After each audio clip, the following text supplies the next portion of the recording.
Hello, good morning. You ready for another thrilling week of being alive? Oh, Mugen might not be. Oh, he had been so happy on my desk. He's like, oh, the talking is happening. We're not here for it. How was your weekend? Did you play any fun games? Get up to anything cool and festive?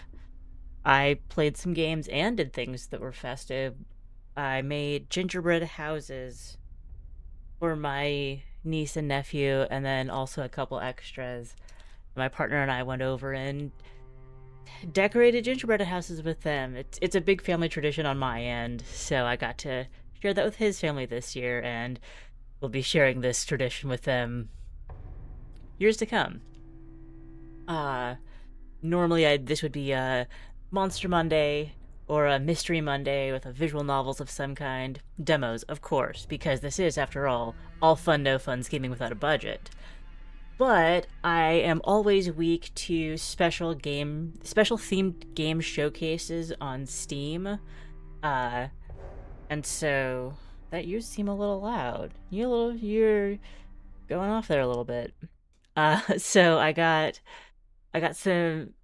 There's a medieval festival of some kind, and so medieval themed demos, and uh I found a couple, most notably Blade Song, which I have up right now, that seem just interesting and different.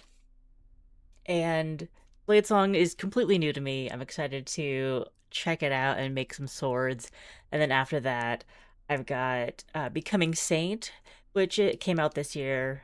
Blade Song comes out in a little over a month. I Becoming Saint, I've seen around and has always looked interesting, but I haven't found the right moment to play it. You hear me say that a lot. There's a lot of games that I see on the horizon, see like, I'd like to play you sometime. So that will be Becoming Saint later today, as in about an hour. But first we've got Blade Song.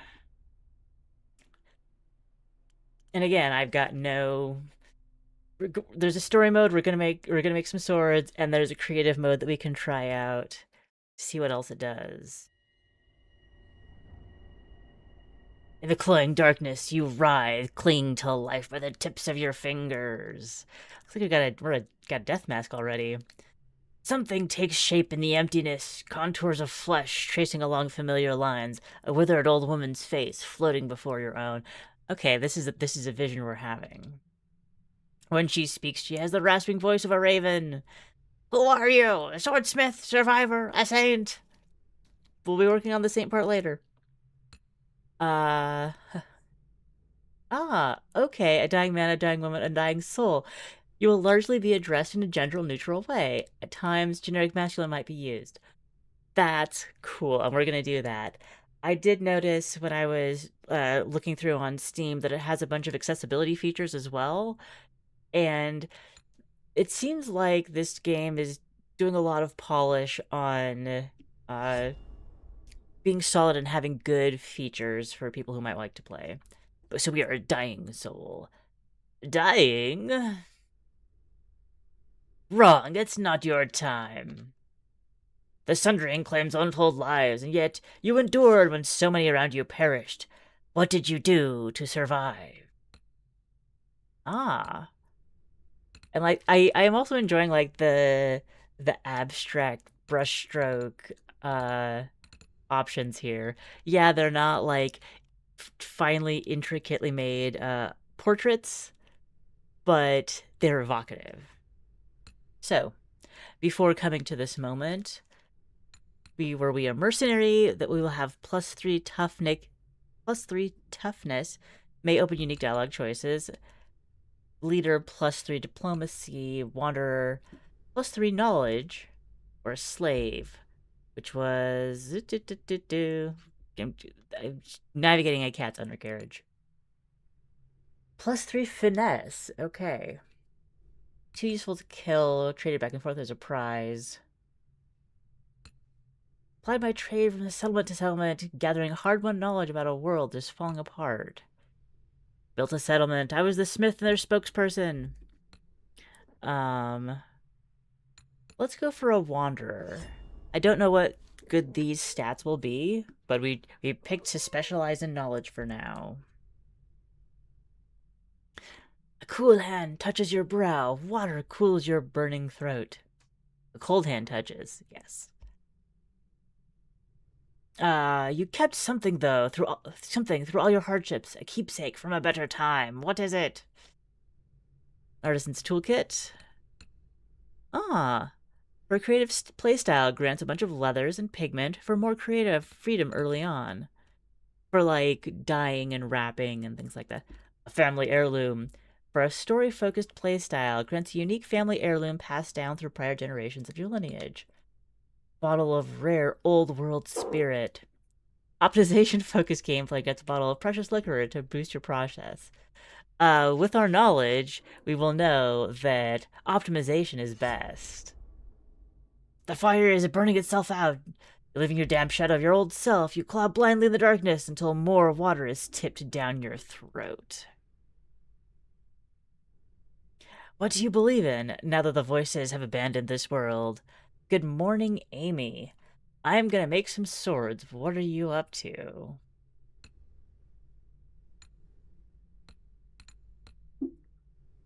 Okay.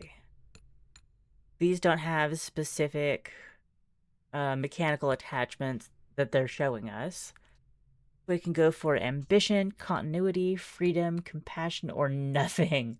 Nothing! Nothing matters anymore. There's peace in accepting that. I think my knowledge will lead to my belief in continuity. I believe in small things. Bread rising, seasons turning, children growing. Ah, the miracle bread. Do you think these things can endure what's coming? The last child will die a hungry death as the last winter stretches eternal. Still very sleepy. Yeah, I get that. I only got about 8 out of 10 of my metrics this morning. I have not had tea, and I intentionally did not grab breakfast because sometimes it's just too early for my body to want to accept food, and that's fine.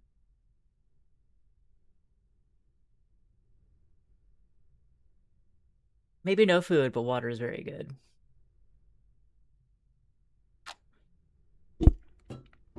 And so is Mugen's. Mugen's is very good. Even one here, also very, very awful.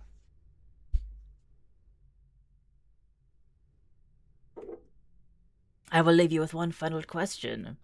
The crone in our dream vision says, I don't expect an answer. What will fill the silence the voices left behind? The work. The work will fill the silence. As the old woman's face retreats into the inky blackness, sparks flicker into life behind her, one by one. A field of stars, burning with a sickly pale light. Oh, you can't hear it on my mic, but he's scratching at the at the window frame because I have not given him treats. He's gotten all kinds of breakfast, but he hasn't gotten treats yet, so he's being insistent. Like seeds taking root, they twist and expand, their tendrils branching and burrowing through darkness until they've strangled it with light. Now awake, Smith, you still have a part to play in humanity's final act.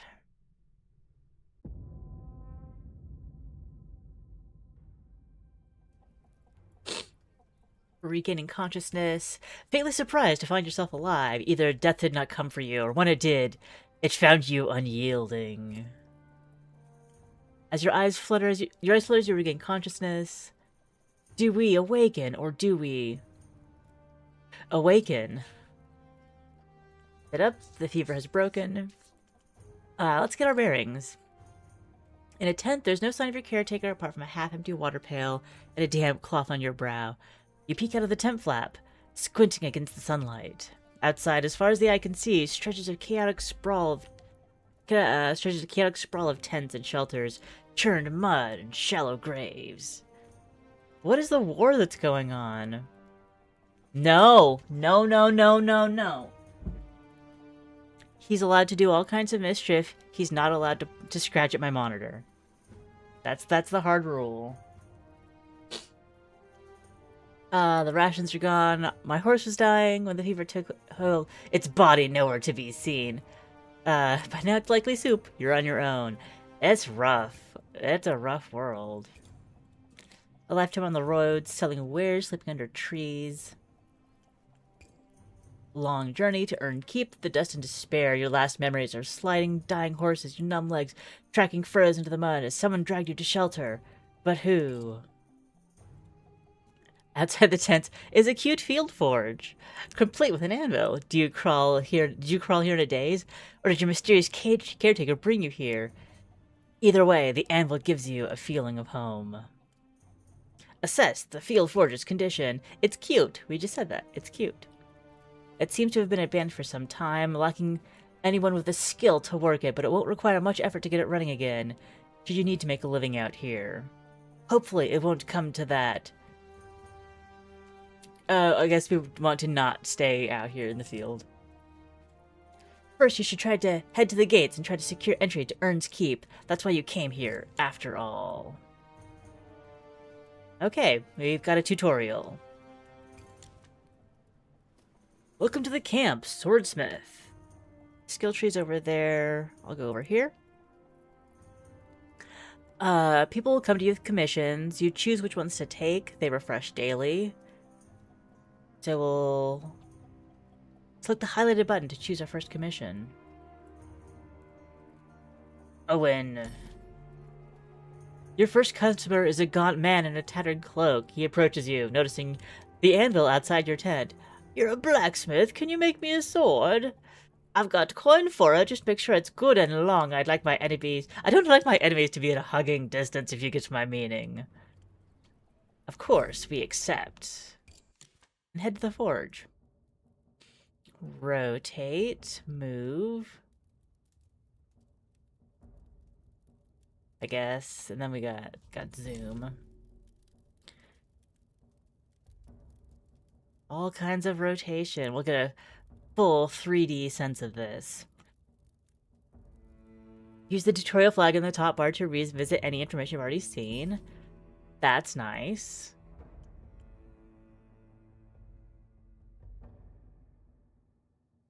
Yes. And all of this information we have already seen. Okay, customers have different requirements which you must fulfill. Blade length between 38% and 58%. Let's start shaping your blade.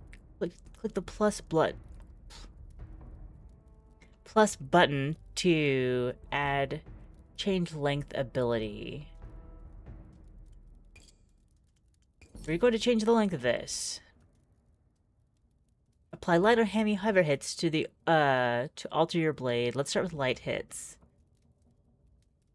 Click it to hammer its length. Okay. You can build up strength with heavy hits. Click when the hammer is at its highest point for a heavy hit. The longer you chain heavy hits, the more your blade will change with each hit. So I guess that's...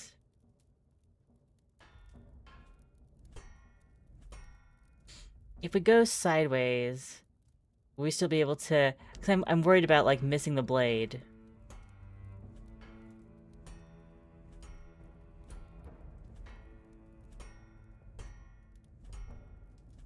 Ooh, we're getting close.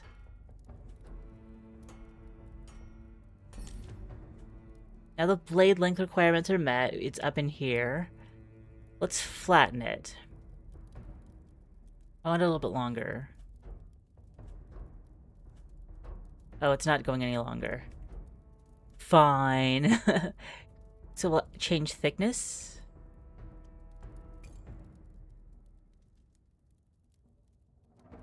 Light or heavy as you please. Hold shift for even lighter hammer hits. Do we have a thickness metric? It has a percentage over here, so maybe that will do.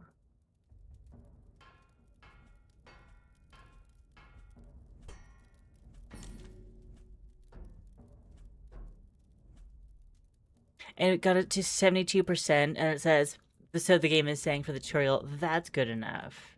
Okay. So far we haven't had to do any specific, like, accuracy stuff like I've done in some other sword forging type games. It's just hit it till we're in the zone. Blade wider using the change width ability.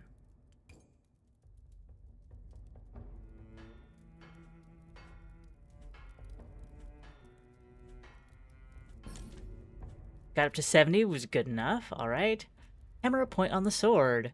Usually, customers won't accept a sword without a point. Now we just want to hit in that area. But it seems like anywhere we hit in the highlighted zone is acceptable. The cross-section ability makes your blades sharp. Let's add it. I'm guessing that's also probably required. This ability has 2 steps. First, you need to give the blade a sharp edge.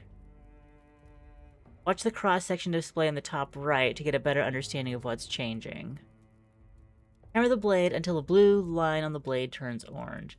I suppose we'll have to do that... Nope, just once. And so, like, we see the cross-section tapers 2 points.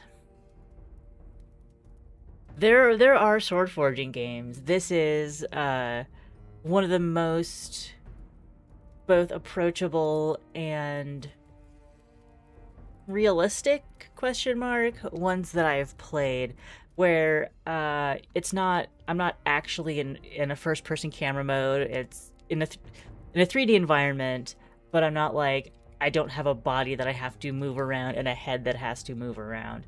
So that's what I'm liking about this so far. But other ones, it'll be like, you have to, Blacksmith Ignite the Forge, I think I played, like, as the demo that I played it was one of the first Next Fest demos I ever played on stream. So this was like over a year ago. But you had to, like, heat up the metal, and then you had a certain number of hits to hammer it, and like a template that you had to fit in. So you had to, like, hammer over here, so like where you were hitting on the sword in that, or in the lump of metal, mattered in how it was, like, forming it. Okay. The edge is now sharp. Keep hammering until the hexagon shape becomes a diamond shape. This hexagon shape? Yes. It's becoming thinner in the middle. Yeah. That looks like a blade. Zoom in. Yeah. Great. Your blade is complete. Click the hilt mode button to start working on the hilts, which is up here. You have access to a library of sword parts to complete your sword. Back in my memory, I have this knowledge of all these swords I've ever made. Let's a guard from the library. And then attach a slot on your sword. Okay. Pick it up.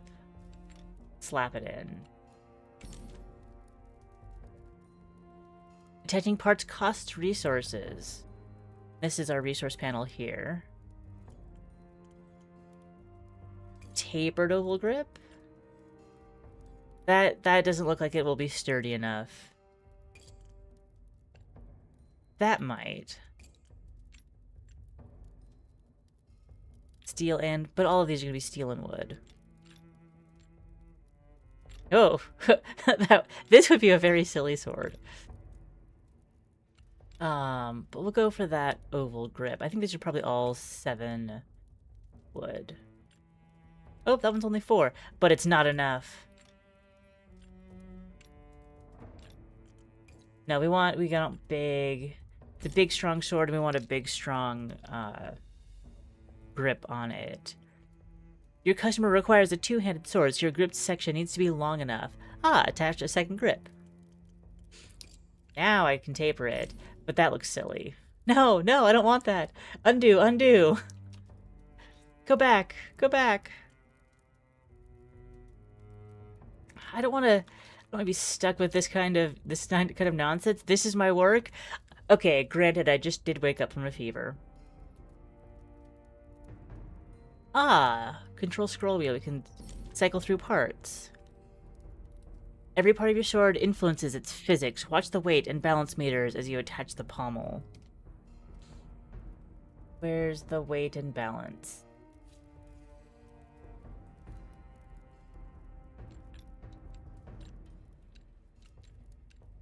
Oh, okay, okay.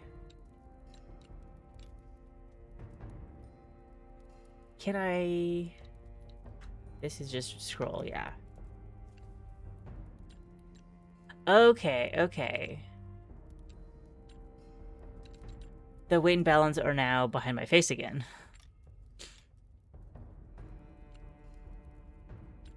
I want... it's hard to imagine that the balance is actually changing that much between like these two. But the flat one is seems to be twice as heavy. Is it the heaviest? I think so. Oh, there's only 4 options, so yeah. You can detach the sword parts again by clicking on them. You'll get the resources back, so feel free to experiment. You're happy with your 2-bladed hilt. Let's make some final adjustments to the blade. I am not ready to do that. I am still in hilt mode. Okay, because I need a better...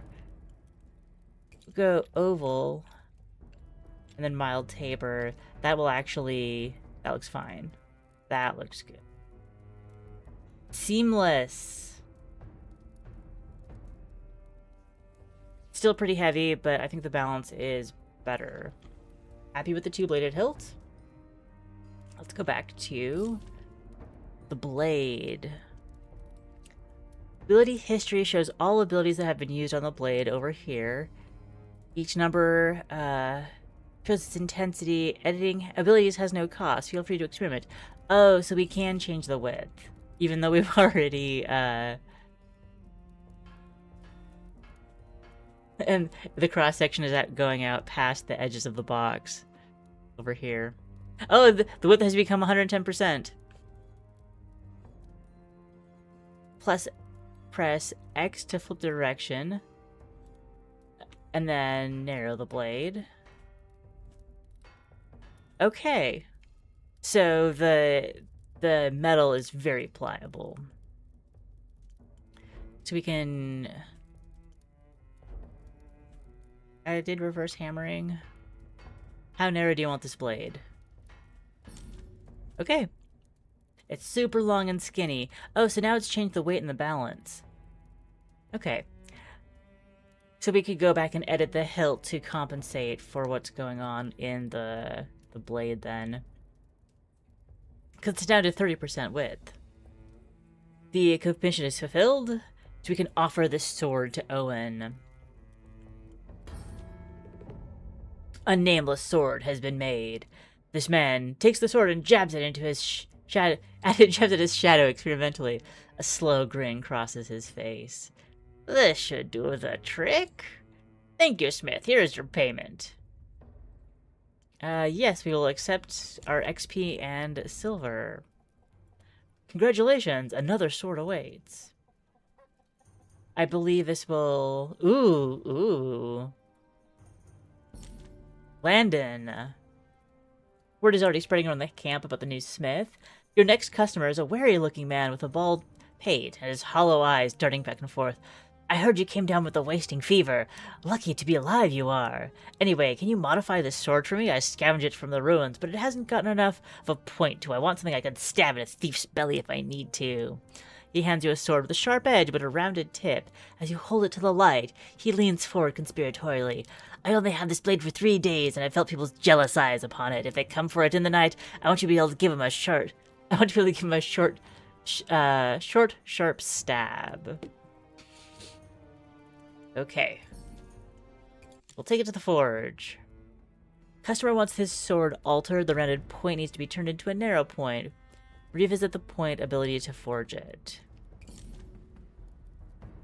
You can change the range of many abilities. So we can drag this down It's a much longer, stabbier. Arc to the line. Circular handle at the end of this line. Hammer to apply your change. Okay. You want he just wants a giant dagger. We can do that.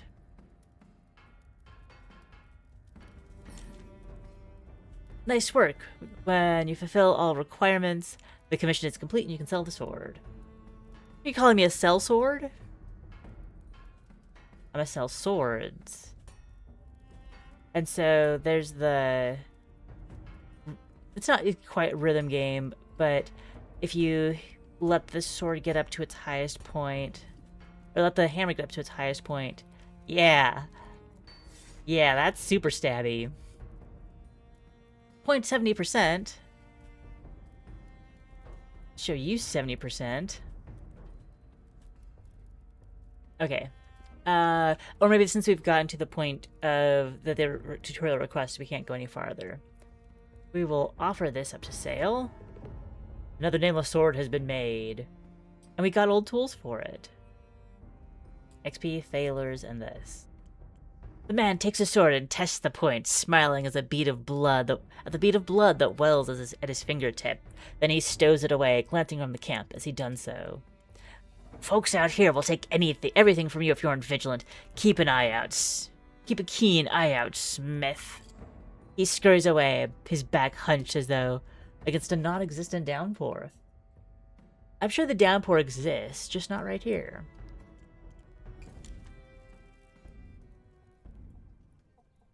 You received a scrap item. Go to your inventory to see what you have received. I've done 2 missions, 2 like tutorial missions. And I'm just like, I will play this forever. Not forever, but like I will play this until this game is done with me. Salvaging turns scrap items into almost useful resources. It costs a small amount of action points, so it's a perfect use of leftover points at the end of the day.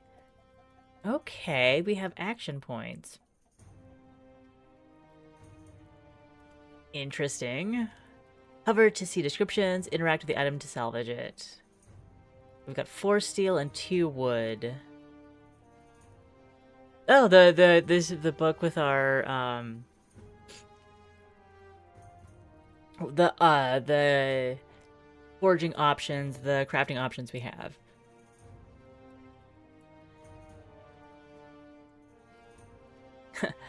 Liquid amber bliss in a cloudy glass bottle, the last surviving example of this particular vintage.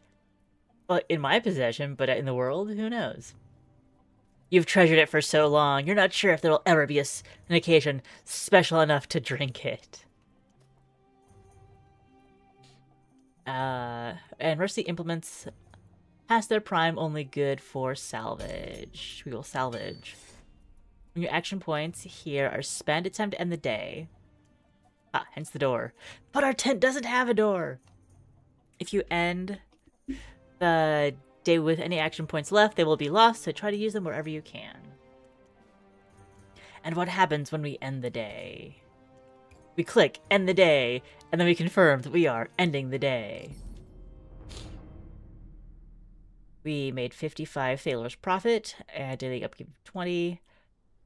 Now, day 2, we can explore the keep.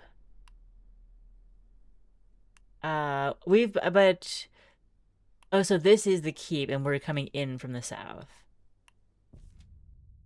Let's click the gate.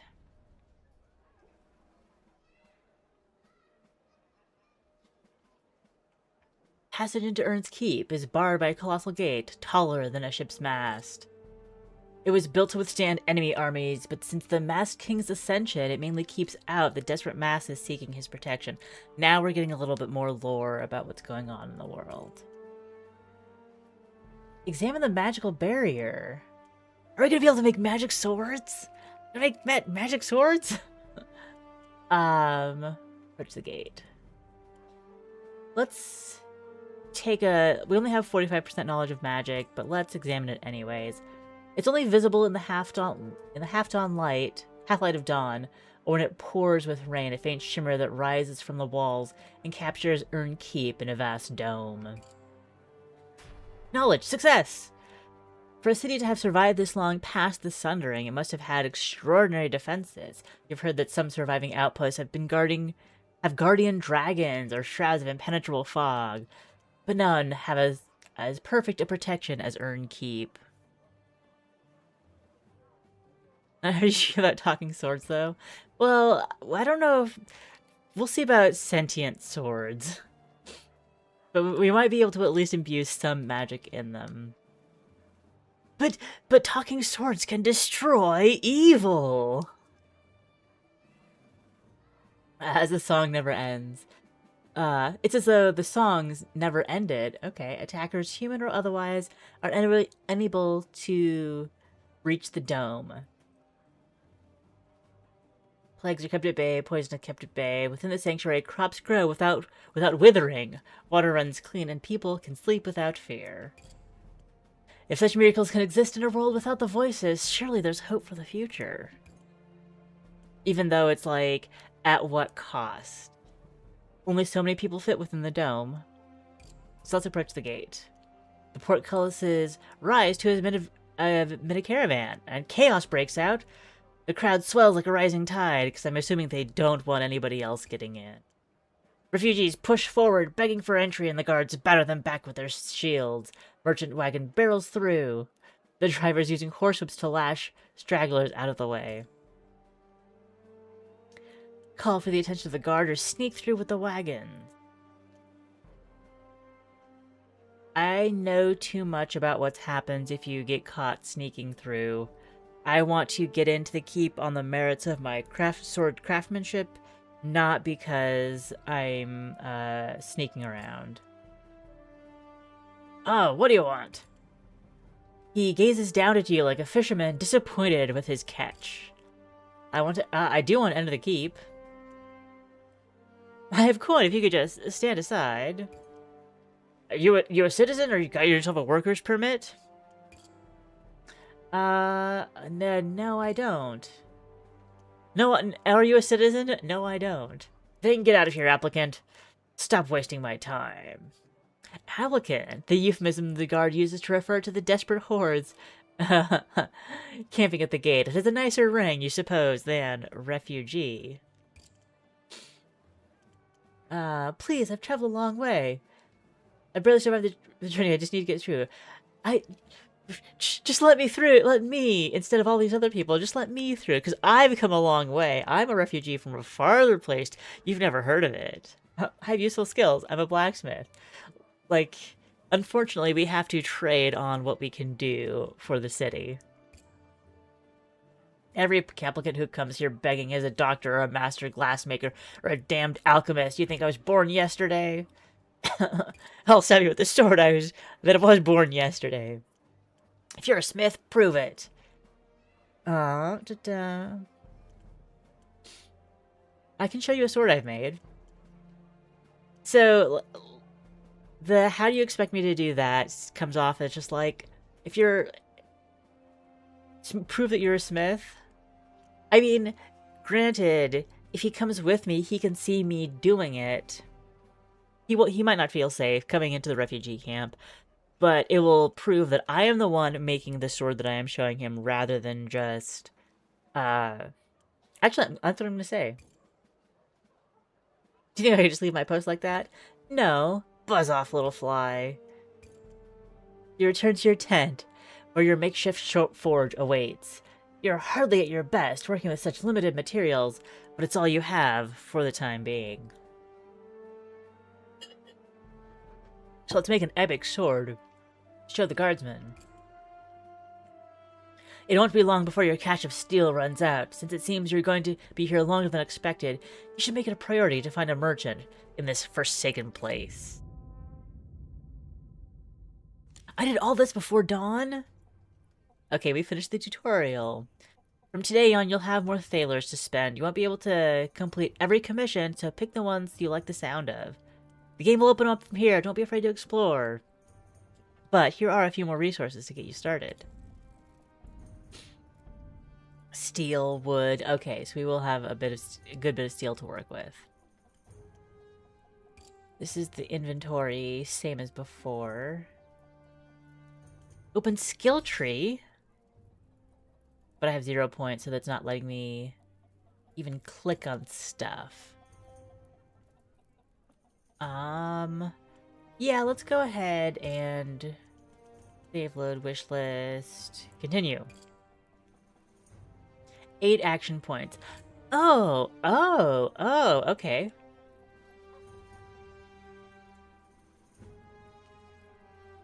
So we can do the 7 and the 1. We don't have 2. Oh, we do have 2 4s. I think the 2 4s. And we have enough metal to do 2 4s. But we won't have any time left at the end of the day. But I'm fine with that. Let's just get some experience and try to get to level 2 and have a skill point to spend. Sharpness. You're bent over your anvil, repairing one of your hammers when suddenly a voice at your shoulder makes you jump. Hello, Smith. The man must move quietly as a cat. He's small and wily, with a balding head and eyes almost lost within deep black circles. It looks like he hasn't slept in weeks. You startled me. Oh, you startled me.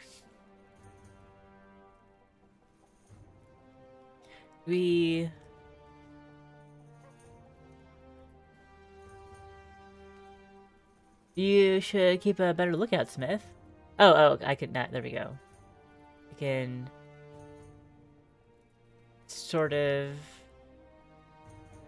track that.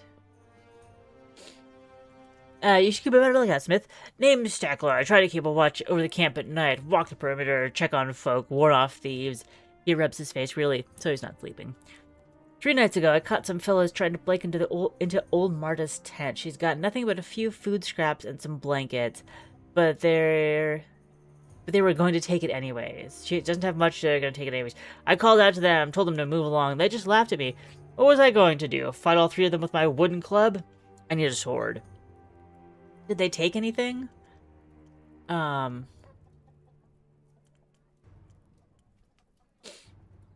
So I could express my worry about old Marta. I could why do you take it upon yourself to watch over everyone? Just like question Stacker. Even with a sword, 1 against 3 is poor odds. Or just get down to business. What kind of blade do you need? Okay. I don't know, like, what these different ones, how this conversation tree will go. I will first express, okay, so we do get the rest of them. We can have as much of the conversation as we like. Aye, they did. Took her last bit of dried meat and the good blanket her daughter gave her before she died. Left the old woman shivering and hungry. Because I have nothing but a lump of... All because I had nothing but a lump of wood. Next time I want to give them pause. What kind of blade do you need? Nothing fancy, just something that makes the thieves think twice about whether they really want to push their luck. Let's accept. And it will cost us. Okay. It was unclear previously when I was just going through the tutorial ones whether this was... Like... In my head, the 4 and 16 could have been rewards, but no, these are the rewards, and this is the cost it will take for me. Let's forge it. We have a blade length requirement, but no requirement on anything else except... And the other one we have is the toughness. Let's change the length.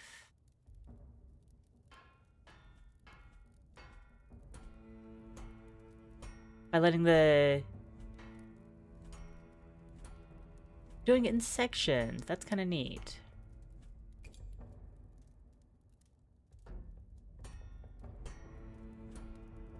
More sword. Add more metal. Forge it together. Get the length. We want to... There we go. That looks good. Thickness. Make it more swordy shaped. The cross-section is nice. Oh! And I could do this.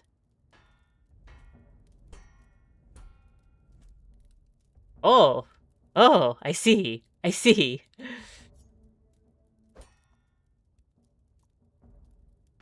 I want to bring that cross-section down as well. Yeah. The thickness. This is a very... Let's do a reverse hammering. Get it a little... There. Make sure it still has a little bit of heft. The shift? Yeah. Okay. What's next? Hinge width. Just going for another broadsword. With 92. Right. Get us to a point.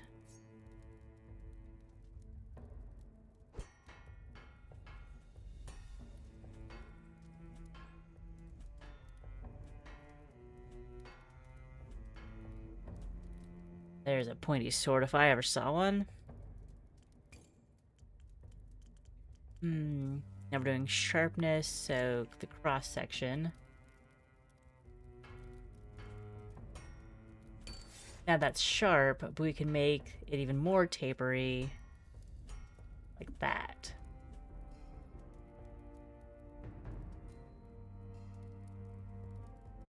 Oop.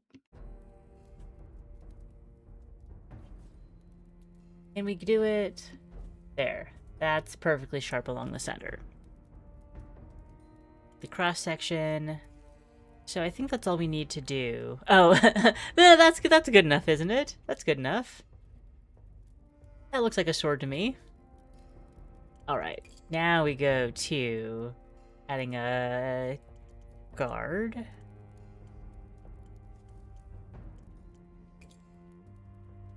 Take one like this.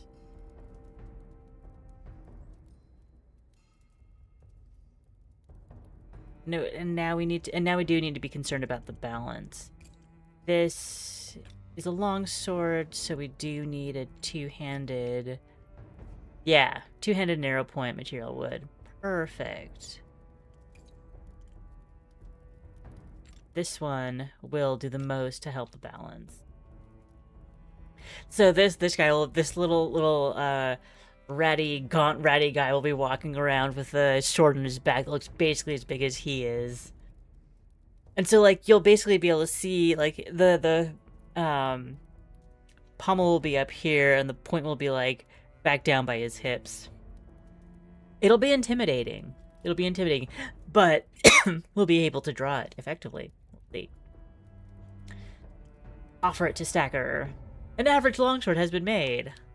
I did that. He takes the sword with steady hands, checking the balance and edge with a practiced eye. A damn fine piece. Exactly as I asked for. He straps the sword to his belt, adjusting it until it sits comfortably at his side. Thank you, Smith. The camp is lucky... Wait. I thought we were, like, choosing how Stacker was going to compliment us. The camp is lucky to have someone like me. Try not to go looking for trouble now that you're armed. Nope, the camp is just lucky to have someone like him. Just doing what I can to help folk. I've been in this camp for years. I used to hide in my tent like a rabbit, but I'm getting old. I'm not too afraid of dying anymore. Yeah, we were lucky to have a guy like him on camp. We've earned a skill point! Oh, the stretch. Oh, the stretch. Okay. Let's open a skill tree to spend it on improvements.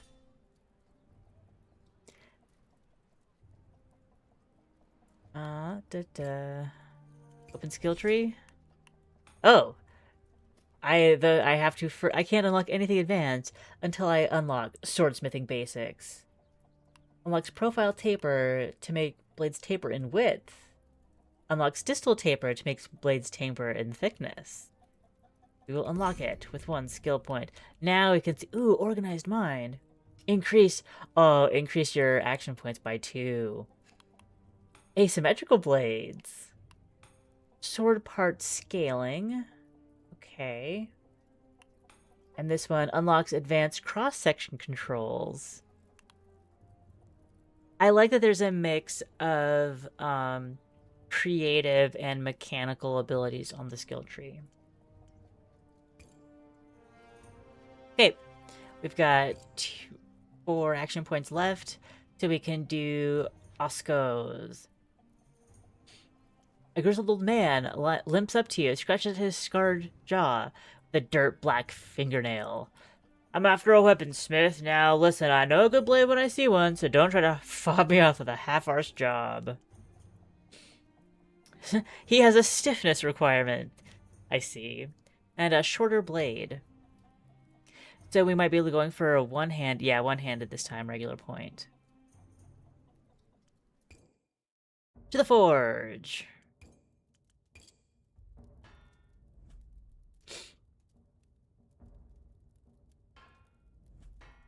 Da da da da da da da da da da da. Okay. Get the length. I kind of want to go for like a short. It's a one-handed blade, but I kind of want to go and see if we can how short we can do our one-handed blade. I wonder if we're gonna do daggers. We're probably gonna make daggers at some point.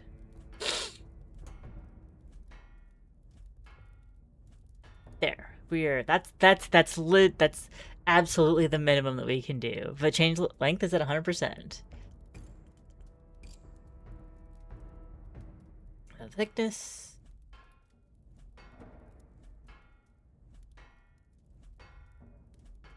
Steadily bring it down. Is that too thin?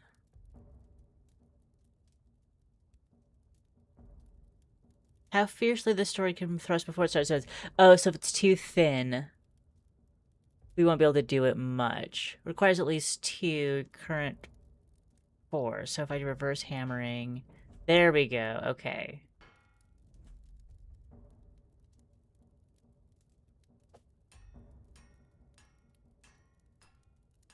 So you don't just want to go to the maximum every single time.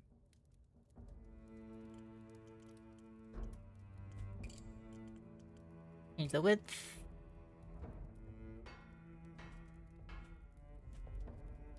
It's still a one-handed blade, so I'm going to keep that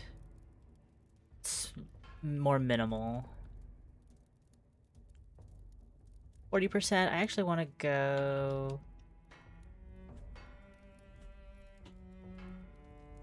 30, 35. There we go. Specific numbers.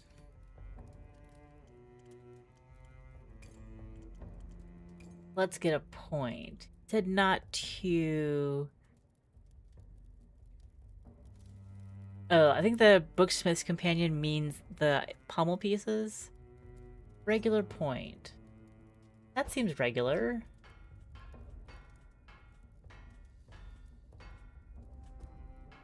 Yes, they agree that this is regular. Taper width. I think we just want to do taper thickness. We can go like this and just say up here we're going narrower. Wait.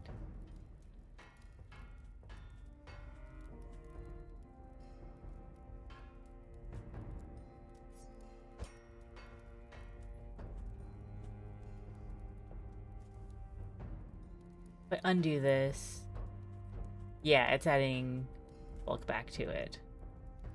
We still have all of the requirements we need.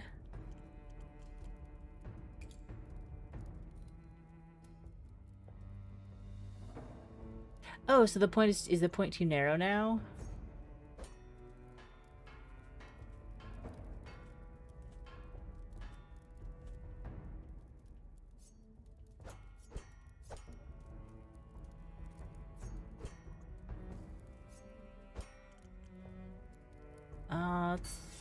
Bring this back down. I think that I did have this.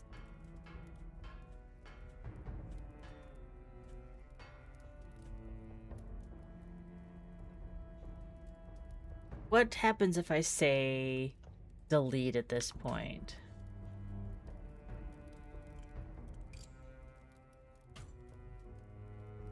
Now it'll give me the chance to do the point again.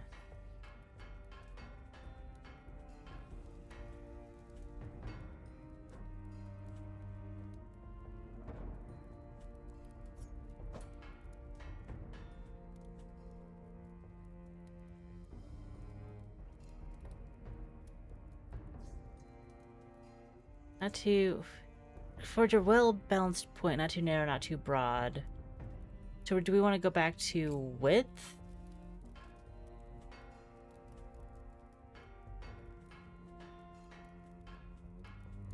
Super skinny. No, that's super skinny. Now we're going out.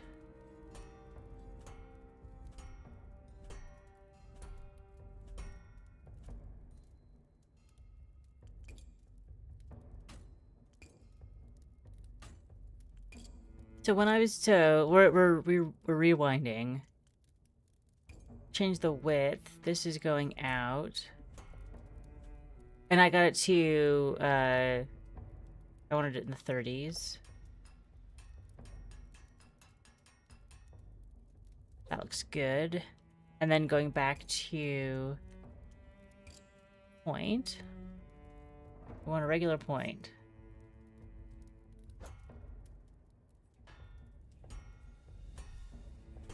There we go. That's a regular point. I'm just making it a little bit sharper. And then, okay, at this point, it's too sharp. Let me bring it back.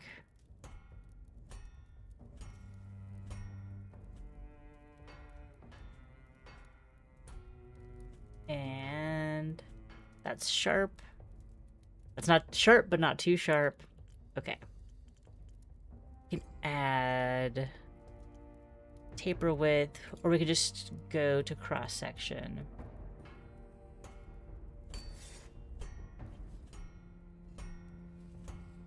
Stiffness -1. Interesting. Because we took too much material out of the middle of the blade, it lost rigidity. That's good to know. Add a pommel. Do this one. One-handed grip.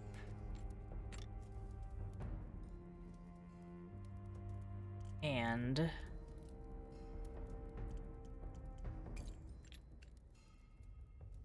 that might be too heavy. Or it might be just right. Does it shift?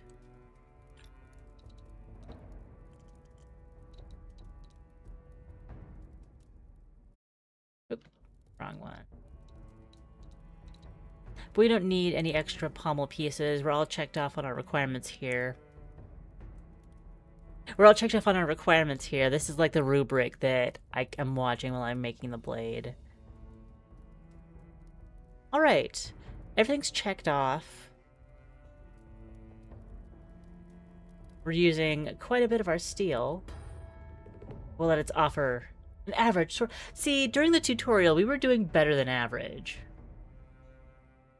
No, it was like, it was just saying nameless. That was just saying average. Okay. Okay, it's average. He takes a weapon and a practiced grip. His confident stance and well-drilled movements speak of some military background, perhaps. Fair enough, Smith. Hats off to you. Not a bad job. And we are out of action points. So we have 0 skill points available. And we don't have the time to salvage these old tools into better materials. Hopefully, after we end the day, we will be able to figure out where to buy new pieces. A daily profit of 105. Now we have the camp and the outer gate. And I don't know if I only get one chance per day. Possibly. And since the outer gate would probably be trying to show off my swords, hopefully we can buy more materials in camp. That's a very old child. Outside the walls of Urn Keep, desperate souls gather in makeshift tents, pleading for entry.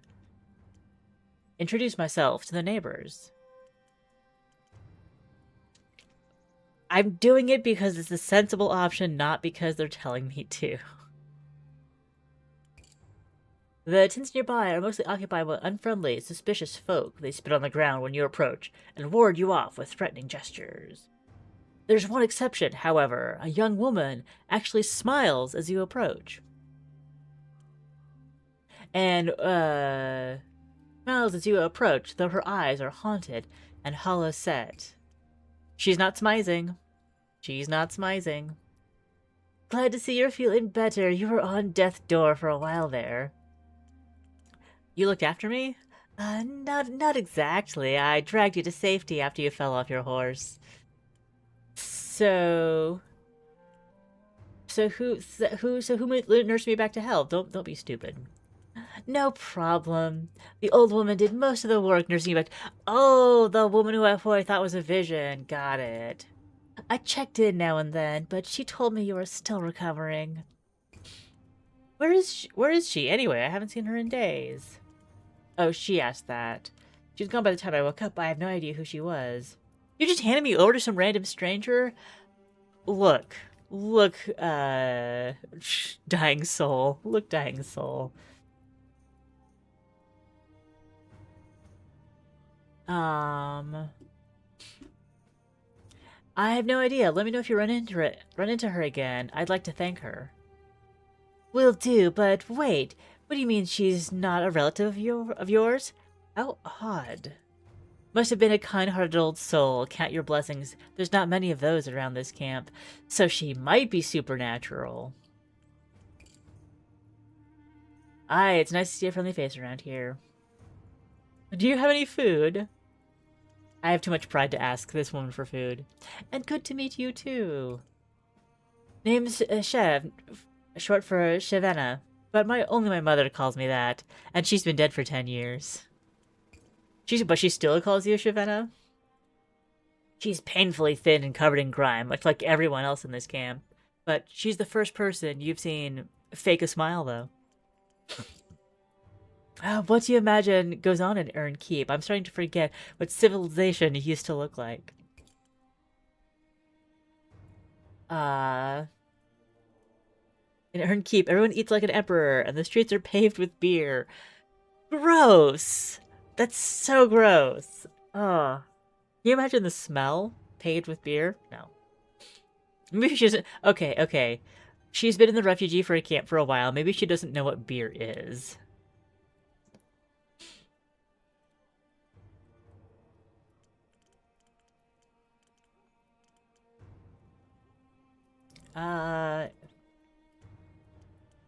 So, as an outsider, I know that Masked King is a villain name. And none of these options speak to my soul, so we're actually going with the silly one. In Urn Keep, everyone eats like an emperor, and the streets are paved with beer. I bet carriages are drawn by butterflies, and the stakes grow on every tree. She lapses into silence. Somewhere in the distance, a scream rings out. You both try to ignore it. Do you know anyone selling materials I could use for my forge? Buy. I'm not going to beg for food, but I will ask where I can buy more metal. I heard someone say there's a scrap peddler in the Lost City selling all sorts of things. Be careful if you go to the Lost City, though. That place gives me the shivers. Before you can leave, Chev grabs your arm. There's a wild desperation in her eyes. I've been stuck out here for weeks. Not everyone in the camp is as friendly as you. I'm not sure how much longer I can last. Can you do me a favor? If you get into Ern's Keep before me, find a fellow named Lucas Baronia. He's my uncle. If he knew I was out here, he'd help me, I'm sure. You really think I'll get in before you? You've been here longer than I have.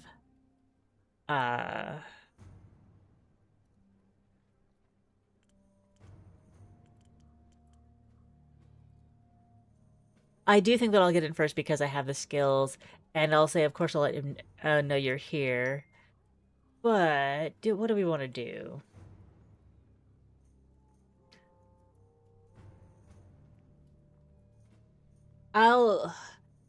It feels... But women and children first. They should let her in.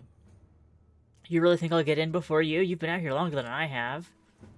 You're a blacksmith, aren't you? You actually have a skill that can benefit Earn Keep. All my skills are only relevant to surviving out here. Trapping small animals, finding water in the drylands, that sort of thing. My only other advantage is my winning personality, and that hasn't got me anywhere so far. If you get through the gate, keep an eye out, okay?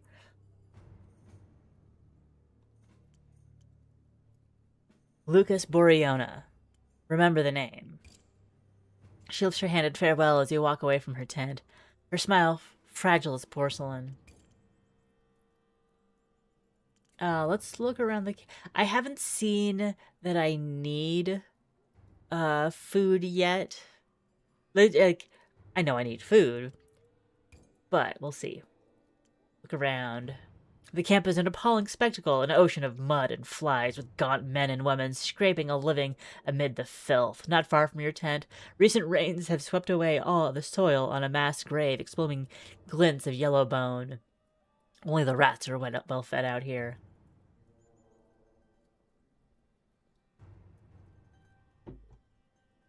Clearly no leader enforcing sanitation standards.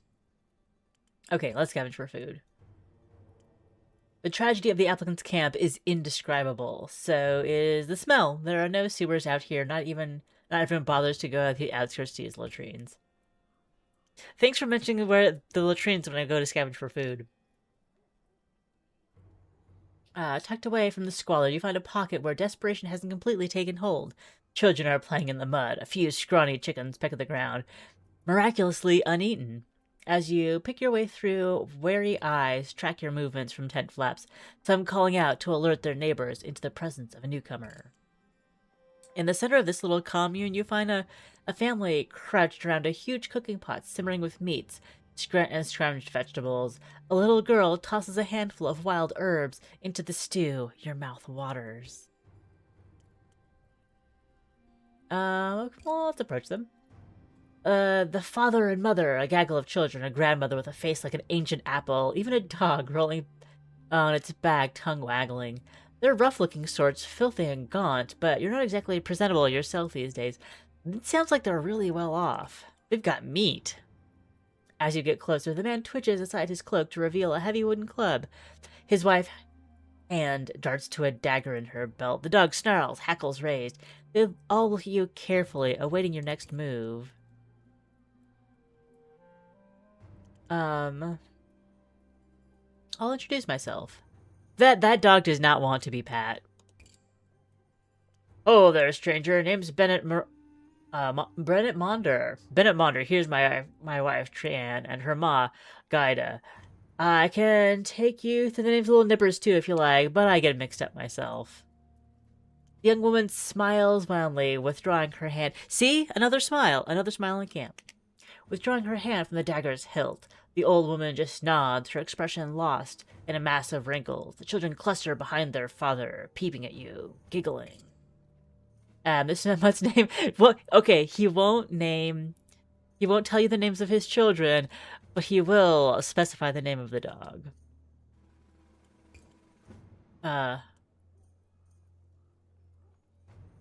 Clodo? What's name's Clodo? He's a good boy, keeps the vultures away. At the word vultures, Bennett's expression darkened. Clodo sneezes disdainfully. What's in the pot? Pleasure to meet you, I'll see you later. I think the dog He's probably pettable at this point, so we pet the dog. The dog lifts a lip in a snarl as you approach, but at the last moment lowers its head and allows you to scratch behind the ears. Clodo seems to like them. That's good enough for me. Good boy. Clodo's tail wags wildly, stirring up a cloud of dust. You mentioned vultures earlier. Oh, human vultures. Okay. That doesn't make it better. He doesn't elaborate further, but his shoulders stiffen. What's in the pot? It smells incredible. I thought that we weren't doing a visual novel today. I was only partly right. It only smells good because, from the looks of you, you haven't eaten a proper meal in weeks. Come on, pull up a rock, grab a bowl. It's a hugely generous gesture. Meat out here is precious as gold, and this man has children to feed. I'll sit down and enjoy their meal. It's hot and thick and rich with meat. It's the best thing you've ever tasted. For the first time in weeks, the hunger in your belly ceases its howling. Yes, decades from now, we will be reminiscing about refugee camp stew. Where did you find all this food? Ah, these are those big merchant caravans that come trundling through camp every day. A box of rations fell off the back of one of those. That's some luck, ain't it? let the matter lie. He gives you a theatrical wink. One of the children giggles and hugs his leg. How long have you been camping out here? Almost 2 months. Every day I beg the guards to let us through. They're not interested in the likes of us. They offered us a trade, though. They'll take our nippers in and keep them safe. If Trian and I go work ourselves to death in their minds. But then who'll look after old Gaida, yeah? What do you think of that? Yes, let the old woman have agency. The old woman bobs her head, smiling vaguely into the crackling fire. She gives no other sign of having heard you. Might not speak the local language.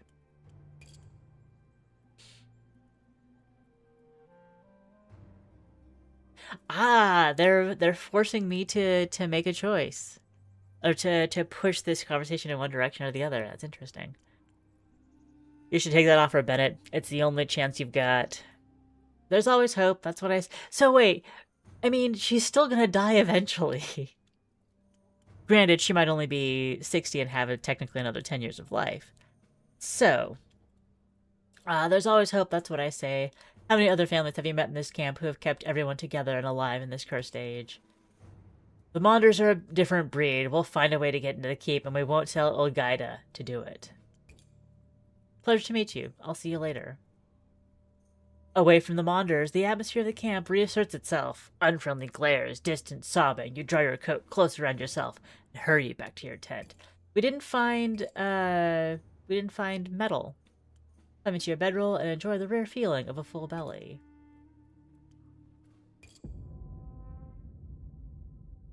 All that before dawn.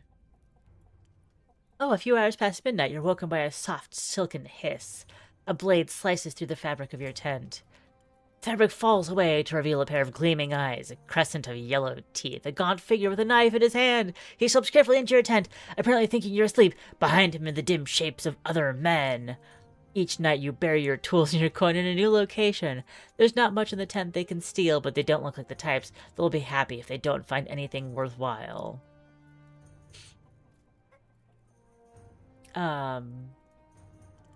Hey, what are you doing? The man freezes, his grin widening. Oops. Oh, awake are you? It might be easier this way. Hand over your coins, food, anything you've got. His companion enters the tent behind him. 3 more men, all rail thin and desperate. The leader takes a menacing step closer. I have nothing worth stealing. You picked the wrong tent. I make swords. You think I can't defend myself? This might just lead to a bargain, which is fine. The leader hesitates, but only for a moment. 4 against 1, Smith. Use your head.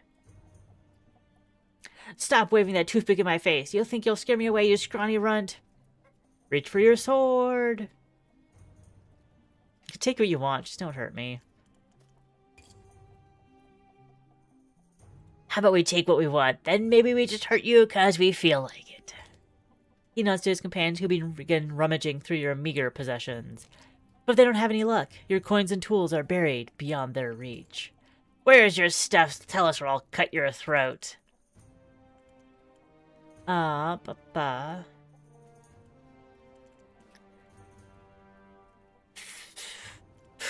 Sure. Oh, we failed our toughness. The thief laughs, waving his dagger in your face.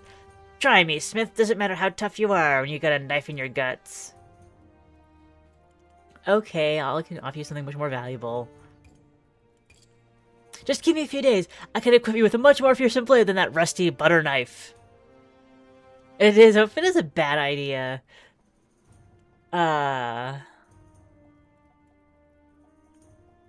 It is such a bad idea. We're just like perpetuating the arms race.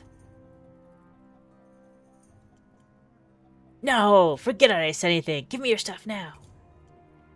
I have nothing else. The thief strikes you across the face. It's just words. It's words. It's just word. Liar, Iron Steuben, you've buried it, haven't you? I do not have the diplomacy for that. Okay, diplomacy is useful when creating your character. Alright, I admit, I buried it. I'll show you where. Smart move. Let's go. Do some digging. Let's lead them to a different spot and keep digging till daybreak. The moon hangs bloated in the sky. Your breath plumes in the night air as you stumble forward. The knife point a constant pressure against your spine. You lead them to a patch of earth near the edge of the camp, far from your actual cache. Gestures silently. The gesture could mean anything. Start digging. Use your hand. If we don't find nothing. He draws a finger across his throat. Are they just gonna kill me? Are they just gonna kill me on day 3? Seriously. Dig. They force you to your knees. With trembling hands you claw at the earth while they crowd around. The hole grows deeper. Your fingernails split and bleed. Faster! Faster! You dig and dig, but there's nothing to find. The night grows long. The sun peeks over the horizon, casting the world into bloody light. Damn, Smith's trying to be clever. There's nothing here. Pain explodes between your shoulder blades. A knife thrust from behind. You fall forward into the pit, mouth filling with dirt. What? The blade withdraws only to plunge again deeper into your side, between your ribs. Fire spreads to your chest. What? What?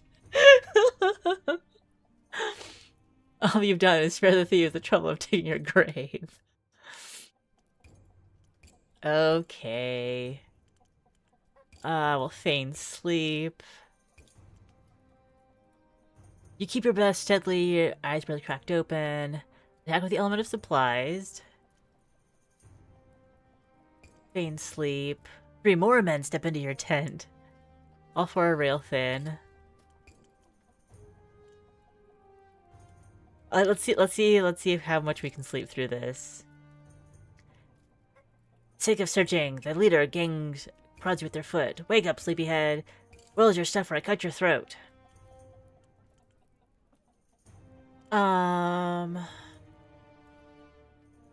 So do we... I guess we'll do the... I'd rather give up my buried stuff than... then arm them. Okay. You lead them to a patch of disturbed earth near your tent. A gnarled tree stands nearby, withered and dead. Gesture silently. Start digging. Use your hands. Dig. Dig. You unearth a small wooden box containing all your hard-earned coins. The thieves gasp with delight. Okay, if you're going to the trouble of burying them, why not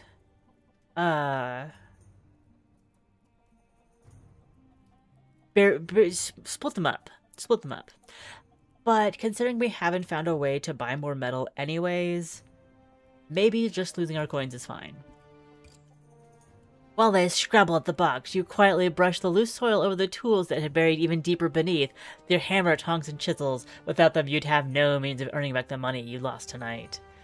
This is enough to keep us fed for weeks. Come on, let's go. They melt into the darkness, leaving you kneeling beside an empty hole. Empty hole. Your life's work, gone in moments. It was like 3 days worth. Dawn will bring hunger, poverty, and the bitter task of starting over, but at least you'll live on to see it. She busted us back down to no gold. So we've got we've got 8. Actually, if we go into our inventory and salvage. Oh, 13 steel. Oh, yeah. Okay. We're fine. We're fine. We're fine. Okay. We only have 6 action points today for these. And we wouldn't get...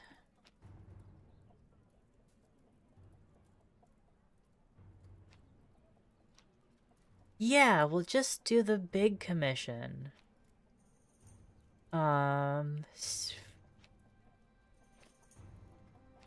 Ooh!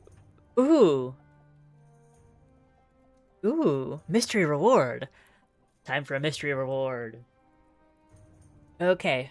Hello, Smith. Nice setup you've got here. Isaac, it's literally all I have in the world.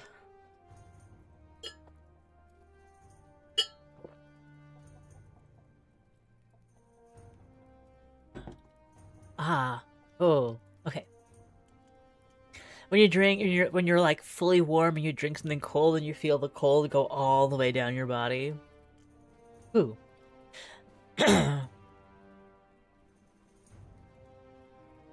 Two-handed narrow point blade length. We want to go for the longer since it's a double. Speed. Well, it could be better. Are you here to commission my sword or my anvil? I'll say. Things would be a lot better for everyone out here. There's a game that comes around my tent every night, regular as clockwork. They kick and beat us, take our rations, push our faces into the mud. You think that's some solidarity out here, but, well, there ain't. I've managed to hide the last of my coin from them so far, but who knows for how long. Best to spend that coin on a good sword, I reckon, so I can protect what's mine. Yes. But a two-handed sword in a tent, that's... gotta see him in a running battle. Let us begin. Changing length.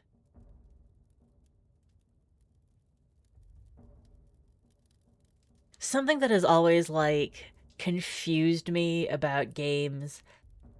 I feel like I should be aiming with the... Because if I'm holding a sword, if I'm holding a hammer, I'm aiming with the head of the hammer and my own knowledge of body mechanics about how it's going to swing and where it's going to hit. So, I'm... like, when I look at this, I'm trying to say, okay, I've got my... I've got my hammer in one hand. If I swing from here, am I going to hit the... am I going to hit the metal? The game wants me to literally just use my cursor as the pointer. Like, what? What? Cursor is the pointer? What? Anyway. Of course the speed's going down. I need to give the blade length.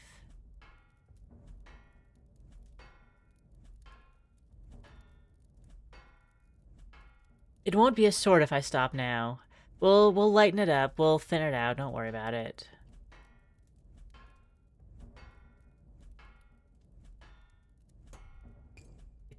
It's like, Smith, this is so heavy. You're using so much metal. How am I supposed to carry this? I can't even, like, my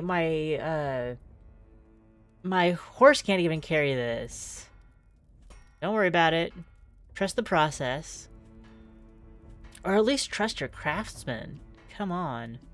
This is why I don't normally, like, let people into my forge while I'm working.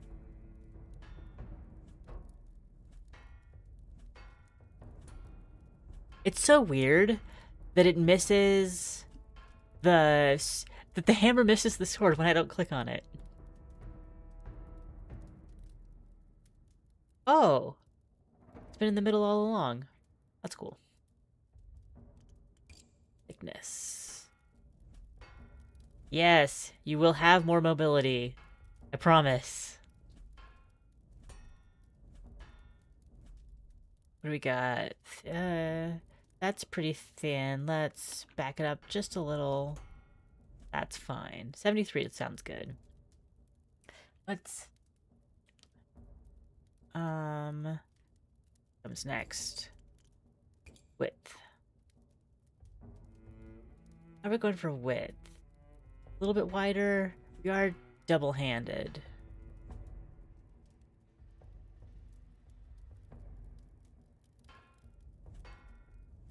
Yeah.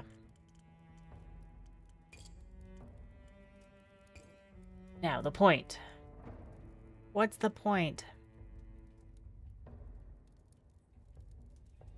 Speed. I think that's all come from the tabor. Give it a point. A very fine point. And now... taper the blade, making it narrow towards the point. Just a bit. And... thickness, just a bit. Yeah, that's long and skinny. I actually want more width on it now. Narrow point, two-handed. Yeah, we're doing good so far. We'll do the cross-section. And hopefully this will bring us up in speed. Yes. Nope. Just sharpness. And we're losing stiffness.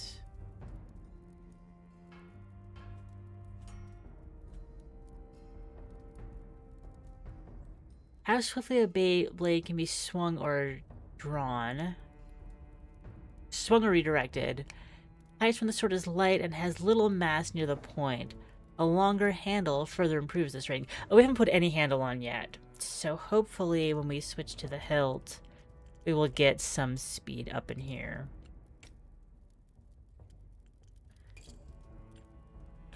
Oval. Got one speed. We lost mobility for that. Interesting. And I don't...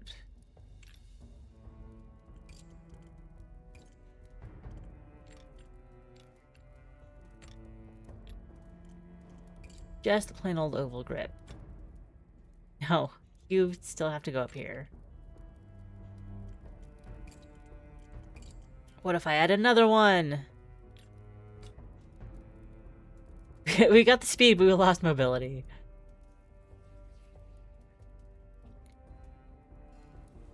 Oh, but we're so close. It's light and has little weight in the hilt area. Aha! Super long. That actually works. So I guess, do I need to replace this middle one with another full oval? Not enough resources. So we can do it. We'll just kind of have a janky looking...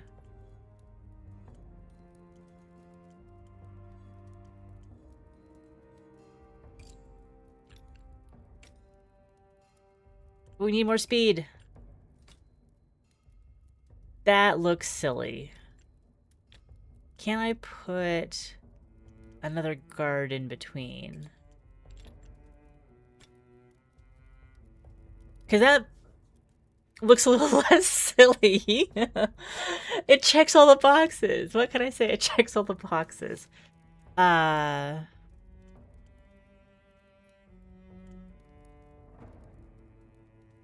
We did... this does not look like a speedy sword at all. At all. But if I take this out... can I fix it by messing with the blade? Less mass near the point. So that would be taper...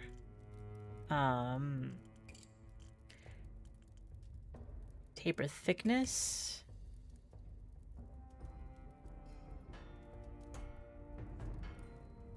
Hey, we got our speed back. Okay, and we got more mobility.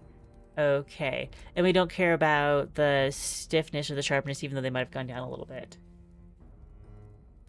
Oh. Now I can see how the cross-section in this corner, in that corner, you can see how the cross-section changes. It changes throughout the blade. That's neat. Now the cross-section feature feels a little bit more useful. Got it. Okay, all of our boxes are ticked. We didn't spend any money. We didn't spend any resources we didn't have. Offer to Isaac. The applicant stands a little straighter, like we've even done it, as he tests the weight of the blade. It's perfect. If he had said it was perfect when we had when it was a three-hander, that would have been silly. You should see the blunt-rested daggers those bullies wave around. This will put some real fear in them. Thank you, Smith. Maybe my kids will get to keep their food tonight. 1 book of knobs and caps, and a mystery reward. Yes. Pigment Oxblood. And we've got a skill point to spend. Organized mind. Done. Unlock. More action points, yes please. Oh, and now that means that accounts for today as well. So we can do Askell and help with the get 15 thalers. Hold that thought. Do I have scrap metal? I do not. Okay.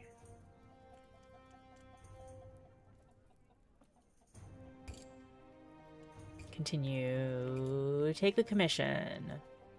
I haven't taken proper care of this. Been too focused on just surviving. Can you fix it? Yes, we can fix that. Just sharpen it. Just sharpen it. Ooh, interesting. Yeah, it's just super blunt. So...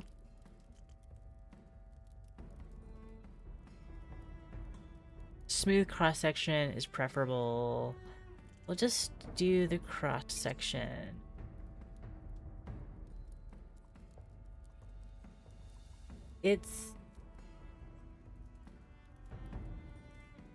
Don't we want to do it all the way down?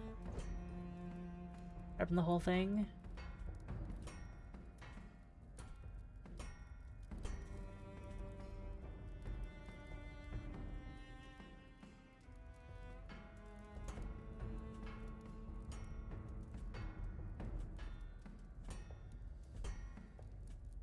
I feel like I'm not making much of a difference yet. I need to do the point.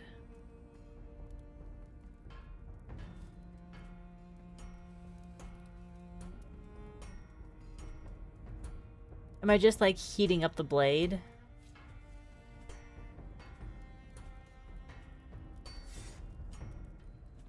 Yes, I was like heating up the blade. And now we've gotten sharpness. We've lost some stiffness, but it's sharp.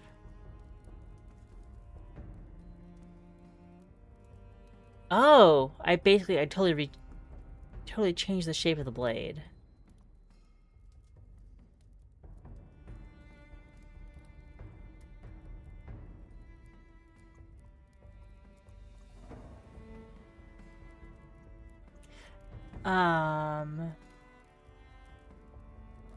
Let's see if it's a problem. He examines the weapon with amazement, running his fingers along the restored metal. I guess that I could have just done that to the initially highlighted section. It's like you brought it back from the dead. I owe you, Smith. It's not your sword anymore. It's a brand new blade. I'm sorry. But yes, it's sharp. It's sharp all the way along the edge. Except.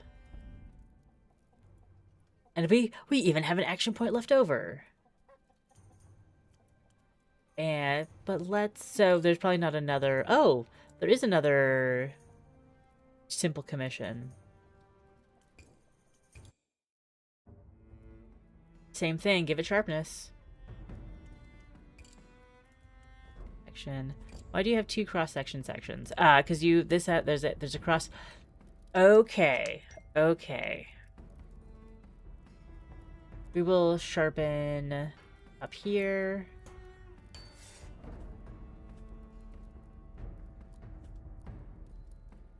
Ooh.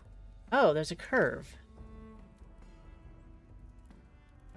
That's cool. There's a midpoint in it.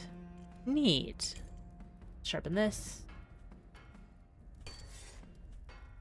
All sharpness at once, thanks to that. Let's look through the cross section. Looks good all the way to the point. He examines the repaired weapon with amazement, running his fingers along the restored metal. It's like you brought it back from the dead. I owe you, Smith. Yes. Okay. Now, there is indeed another fix it right now weapon, but let's end the day. Like we're out of action points. So I like that there's a rotating group of people who just need their weapon fixed. End the day. Did we not get... why is my profit negative? I don't understand. The Lost City. Okay, so that was... Okay, that was ending our workday, and then we go exploring. Not Olivern Keep was granted the original keep was granted the Masked King's protection. In centuries past, the city spilled beyond its ancient walls. Now its barrier, which traces the wall's course, has left these outer areas to the mercy of the waste. Nicknamed the Lost City, these crumbling districts have been picked over by countless looters, but the rumors persist that there is worthwhile treasure to be found amongst the rubble. Seek out the scrap peddler. As night draws closer, the shadows in the Lost City come alive. Hidden eyes watch from high places. Those human vultures again. You scurry through the ruins, feeling small and vulnerable as an insect. Fortunately, the scrap peddler is easy to find. He warms his hands over a blazing fire in an empty market square, accompanied by a sad-looking mule pulling a cart full of junk. He is an off-putting sight. Most of his face is bandaged, but the exposed areas are a mess of festering stores and flaking skin. You dread to think of what those bandages are hiding. Not contagious! Not contagious! The peddler points at himself as he shouts. One yellow eye peers badly at you through the gauze. Alright, I believe you. No need to yell. I mean, if you're a peddler. Unless it's the scrap of your own body! Ah! Alright, I believe you. No need to yell. The peddler nods, looking immensely pleased. Maybe we'll get a better deal. Get some of that little diplomacy. I have many things. I find them in dark places. I sell to you. How did you find all this stuff? Don't take this the wrong way, but I'm surprised no one has killed you and stolen your goods. Ha! I'm good at hiding. You found I cough and sputter and pretend to be contagious. The bad men's run a mile. But I am actually not contagious, I swears it. Can I see your wares? But it is too dark. The dark time is for taking favorites, not giving. Come back in daylight so you can see what you was buying, yes? I should come back to visit the scrap peddler tomorrow during daylight hours. The option will be available from my forge. How did you... Meow, meow. Meow, meow. Hi, welcome back.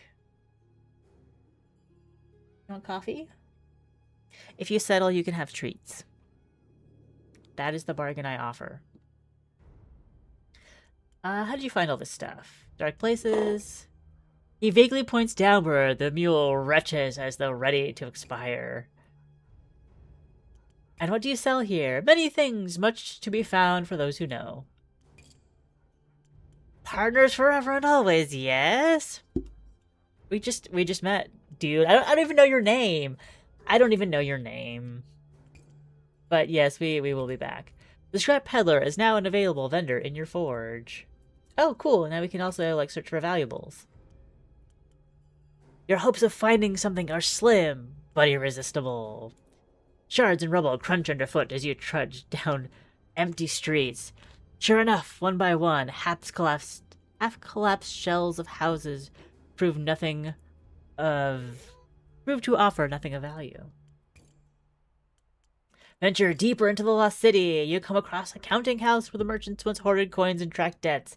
It's squat like a petrified toe between the grander buildings, its fading paint flaking like dead scales. The door is blocked by a slab of fallen stone, big as a man. I'm not as strong as stone. I do not have toughness 35. Let's find our way back to the outskirts.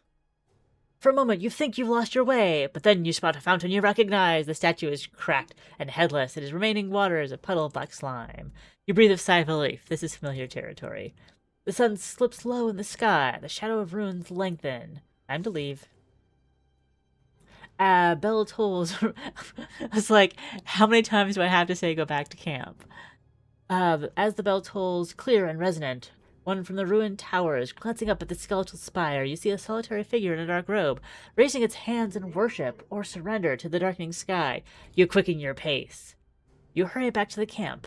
Unlike the lost souls camping along these black ruins, you still cling to hope of entering the Urn Keep. You have unlocked your first vendor. At any point during the day, visit vendors to buy resources and other items.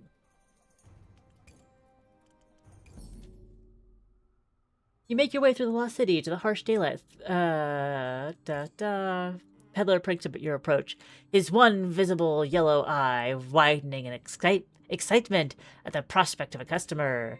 I saved the prettiest trinkets for you, yes. Survey his wares. Ah, we finally got to a store. We finally got to a store.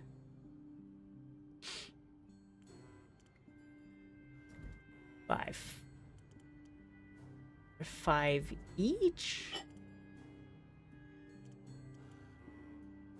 Leather. We're not doing leather. We don't need old tools. Liquid for salvage.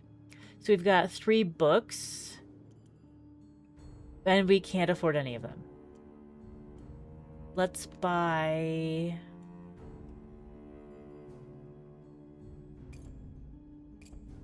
$20 of those, and then as many of this as we can afford. Oh, wait. We need... I could sell the pigment. I'm gonna sell the pigment. I'm just gonna do it. Sell. I can't sell it? Well, then I'm just gonna head out with merely 10 failure to my name and hope that that's enough to do some stuff today. The scrap peddler dances around excitedly, his bandaged hands fluttering over his collection. The mule retches pitiably. Bye. Bye. Tell your friends of me. Tell them I'm not contagious. Not at all. Okay. Let's do... Based on that vision of a... Hi. Based on that vision of, like, a figure standing in the distance, arms raised in worship, it does feel like a good point to switch over to the Becoming Saint demo. But I want to make one more sword first. So let's make the most time-consuming sword.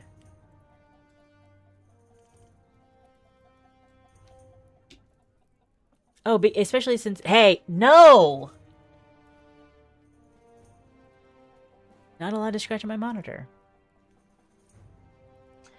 That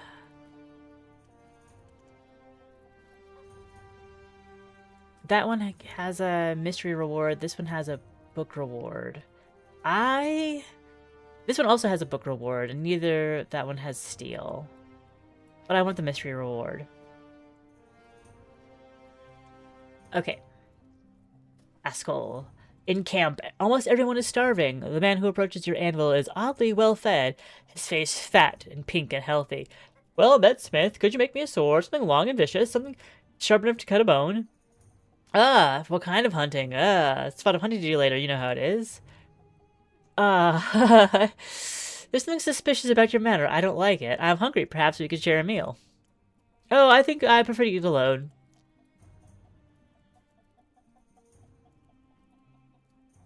If you're not going to share, I'm not going to share. 70 thalers and a mystery. There's something suspicious about your manner. I don't like it. Just make me the swordsmith. Isn't that what you're here for? Yeah. Yeah, it is. But I'm gonna make this the shortest one-handed sword I can get away with. Or maybe the longest one-handed sword I can get away with. No, the shortest.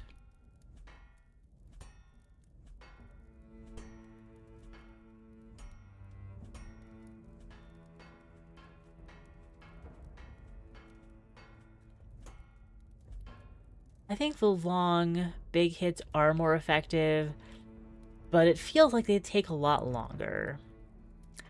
Mobility. So mobility is only going to go up, and sharpness needs to be at full point. Okay. This is a pretty standard situation. Get that cross section. 89's a little high. Let's add some back. Yes. Okay. Change width. Get wider. Point. I like this guy. I don't know how I feel about him. I'm just gonna do the minimum of what we need. Which seems like a silly way to end, but just like, I didn't like his attitude.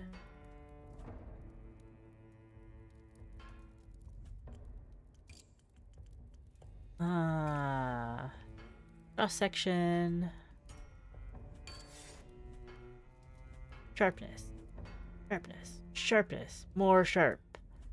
Even sharper. Seriously? Let's do taper width. That's losing sharpness. Interesting.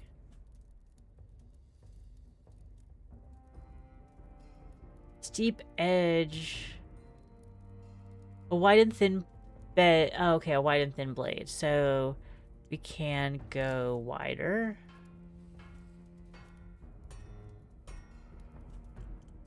And thicker. There we go. Full thickness. Big. That feels like a really big one-handed sword. Oh, it's 124% width. Got it. There. It has all the things that you require. Yes, this is we're okay, we could go a little thicker. But we are at 200% width. The width matters as well. Good morning, Chems. Nice to see you.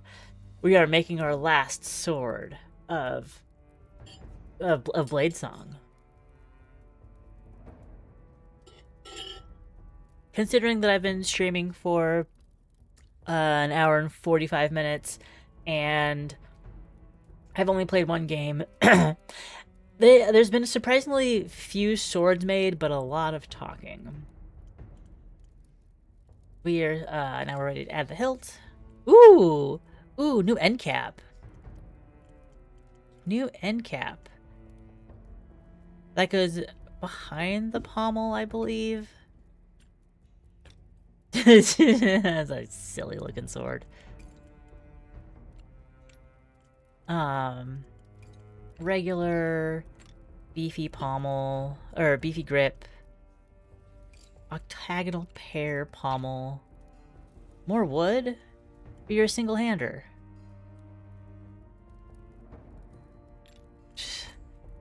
Fine, I will use the most wood I can. That was the most wood I can.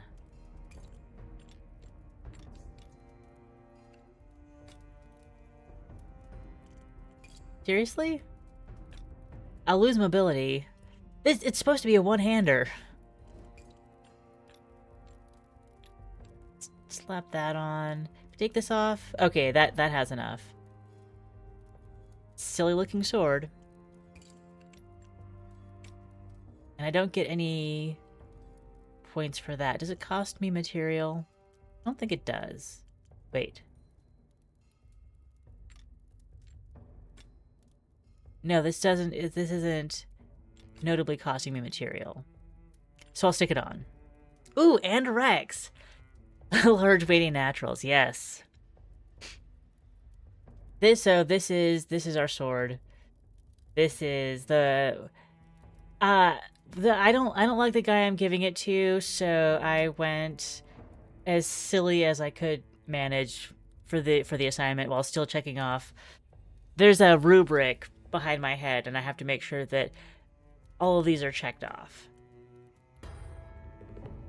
An average short sword has been made. He takes the weapon with reverent hands as though it's a sacred relic. Thank you, Smith. When night falls, I shall start my next hunt. I asked him what he's hunting, and he says, don't worry about it. So I don't like him very much.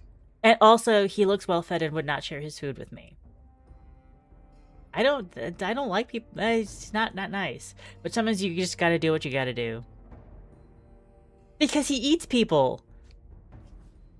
What's to like about that? But like we accept his custom because we got a mystery prize of and it was just old tools. Great. Great. Oh, okay.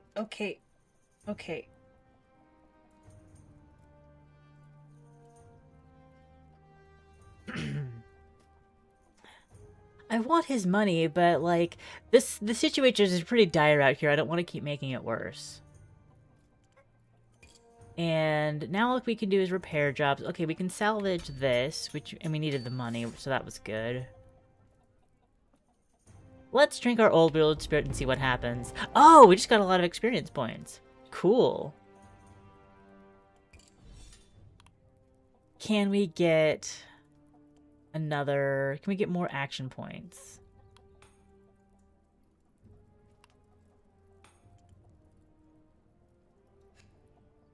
Bookkeeping... I guess bookkeeping and hoarder are not available.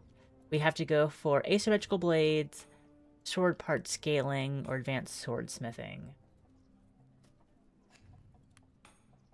Let's go for asymmetrical blades. And still got those 2 action points.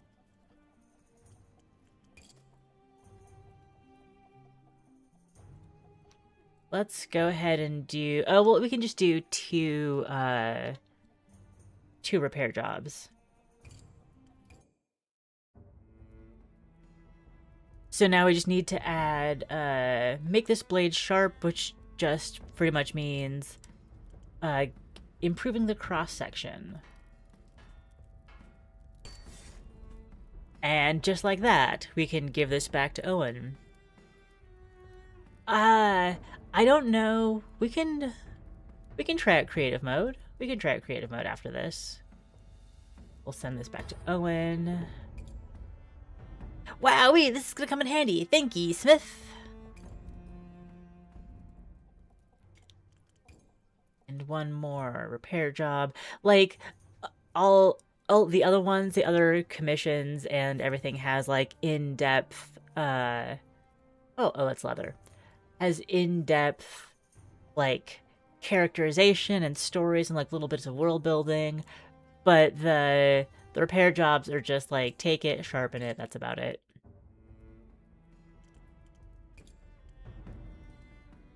So that goes all the way along the blade. It's sharp. Give it back.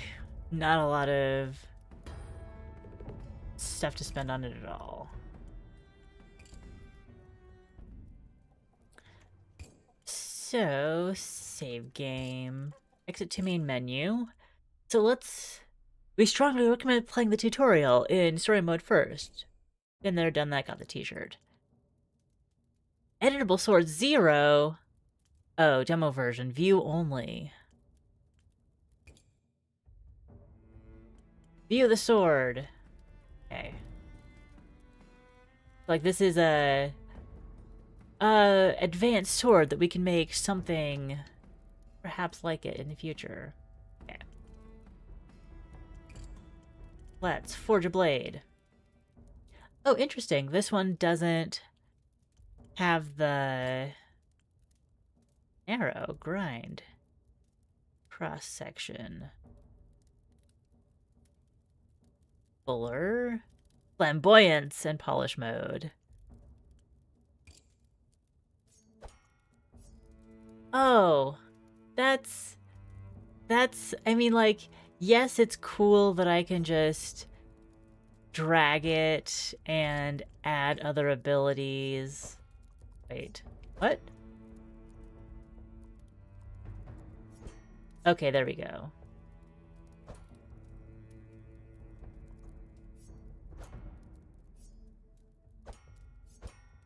And I can have separate points. This one's not letting me do.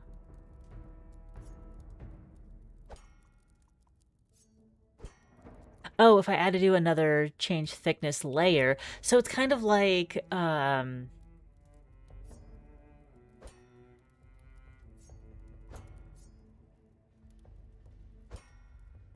so we can, like, have different, and then I can go back to this one where it's this, just selecting this area and change how big and how tall it is.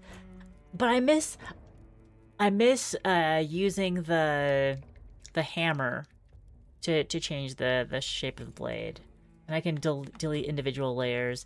It's kind of cool how flexible the controls are like this.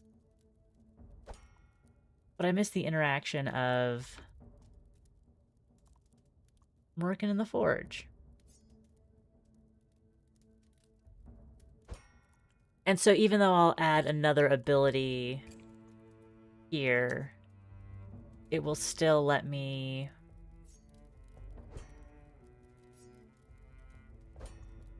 then add another change width.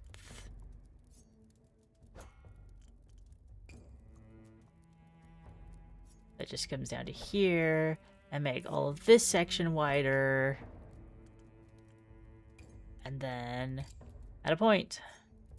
What's the point?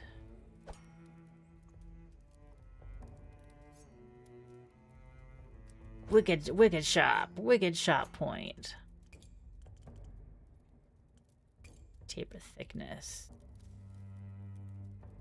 Then I could go. Oh, that's the anti-taper.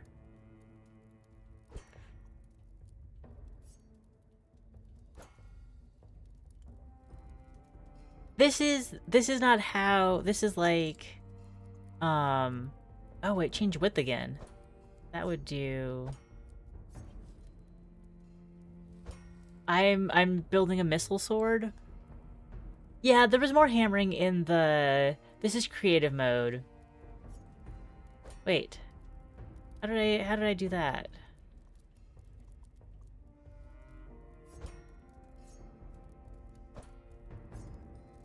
How did I get the curve in there? That's what I've wanted all along. I hit control and then clicked change width.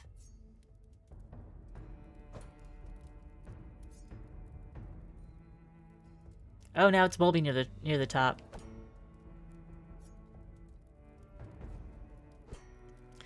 Add in I already did taper thickness. Cross section. Ooh, we've got several layers.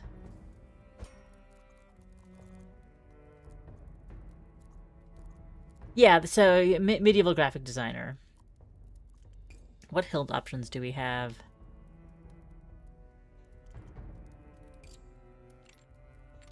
I need it bigger. Oh, I can make it bigger. I can. Oh, oh, oh. Can I pull it this way? Yes, but it will, it won't, the sword won't follow it.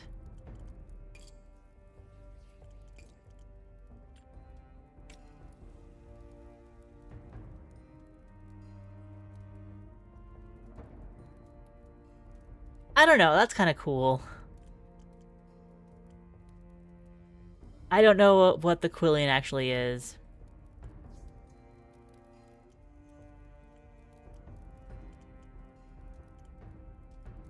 This just feels like my day job with more steps. Kind of.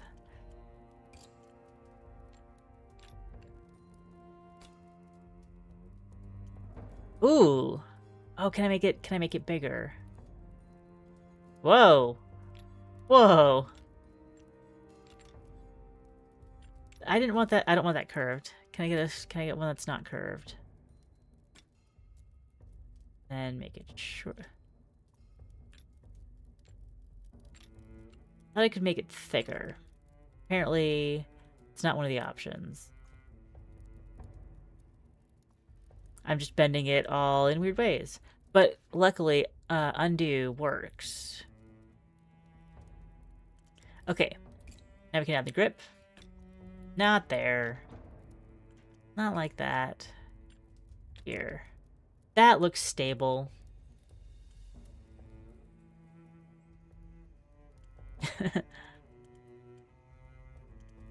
Just a miscellaneous cube. There are lots of... Ooh, precious metals. My sword looks like it's made out of stone now.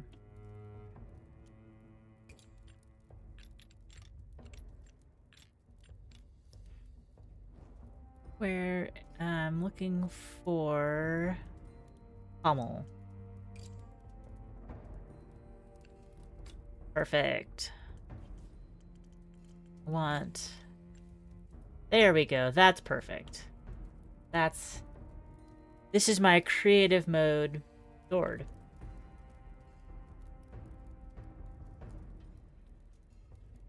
Creative mode is super powerful. And there'll be a lot more options in the full game. But I miss hammering. I do miss hammering on it. Toggle the environment. This is ZBrush.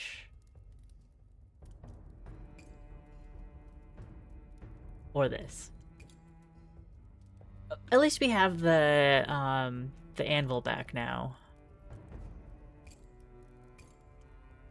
Oh, I can click to name my sword. Oh, could I have named them in the other version? Screenshot, cross-section display. Yeah. Toggle lighting. Ooh. Cool. Come on, this is pretty cool. This is pretty cool.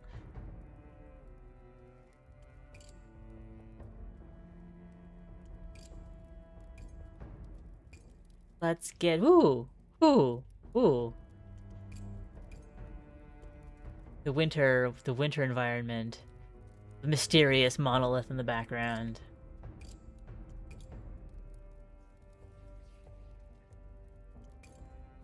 And that's the original 4G version. Can we add some diamonds and rubies to the handle? Let's see. I don't know if there was engraving. Engraving.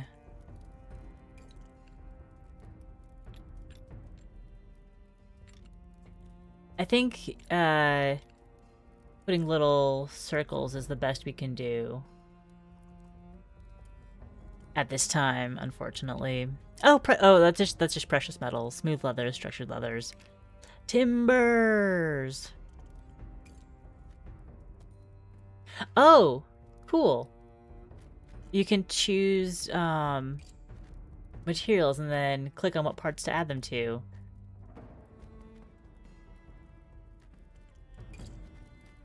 Enchanted material.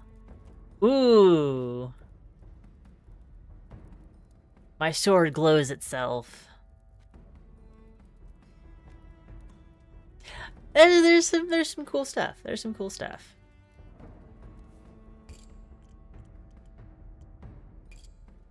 La da da.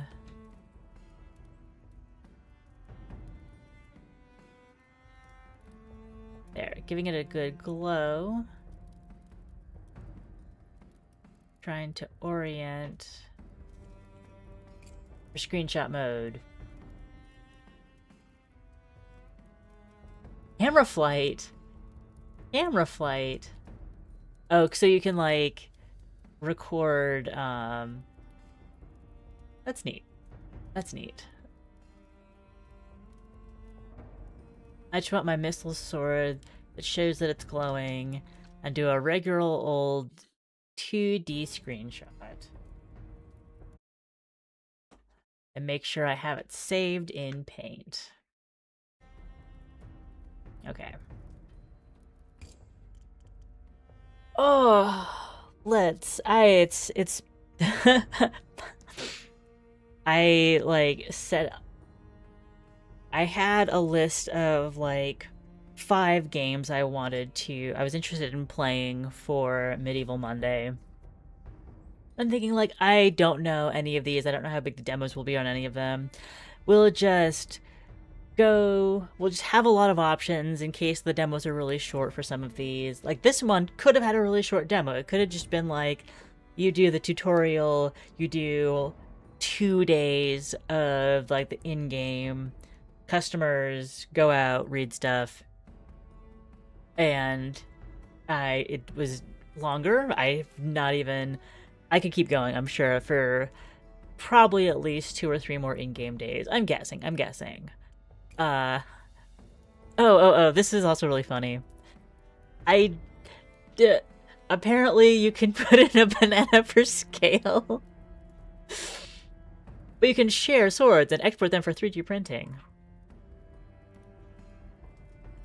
But I put in the thumbnail that I was also going to play Becoming Saint, so I'm also going to play Becoming Saint, and Olaf the Boozer might just have to be sad, although Olaf the Boozer seems really cool. It's not a sword, it's a dagger. Which is just like, a really small sword, but they are distinctly called different things. Oh, but considering like that dagger was wavy, there might be the ability to curve, because like scimitars are curved. I'm sure there are ways to make it more more swooshy and dynamic and a little to the left. But Becoming Saint is here. We're going to play Becoming Saint, even though I usually only stream for 2 hours at a time. I will also change the video description. YouTube changed how the streaming pages are set up, and I don't like it. It makes it much more harder. It's much more harder. Great English there, Sid. To just like get the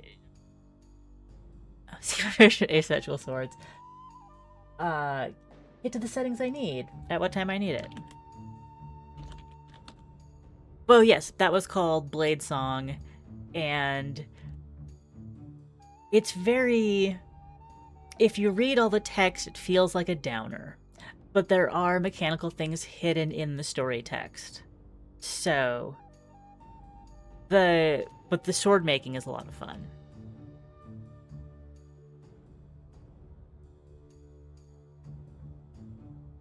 Hey, that one.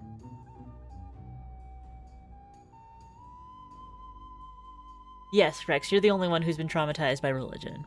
Only one in the world that has ever had that problem. Besides, it's Medieval Monday. This all happened before we were born. Should we play? No, we're not gonna play training mode. We're just gonna play.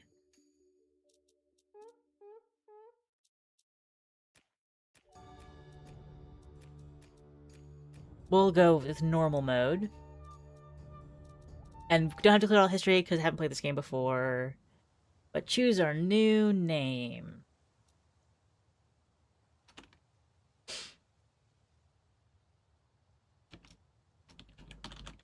Sarblebby. Oh, that's a random button. Margarita. Katerina. Sarblebby it is.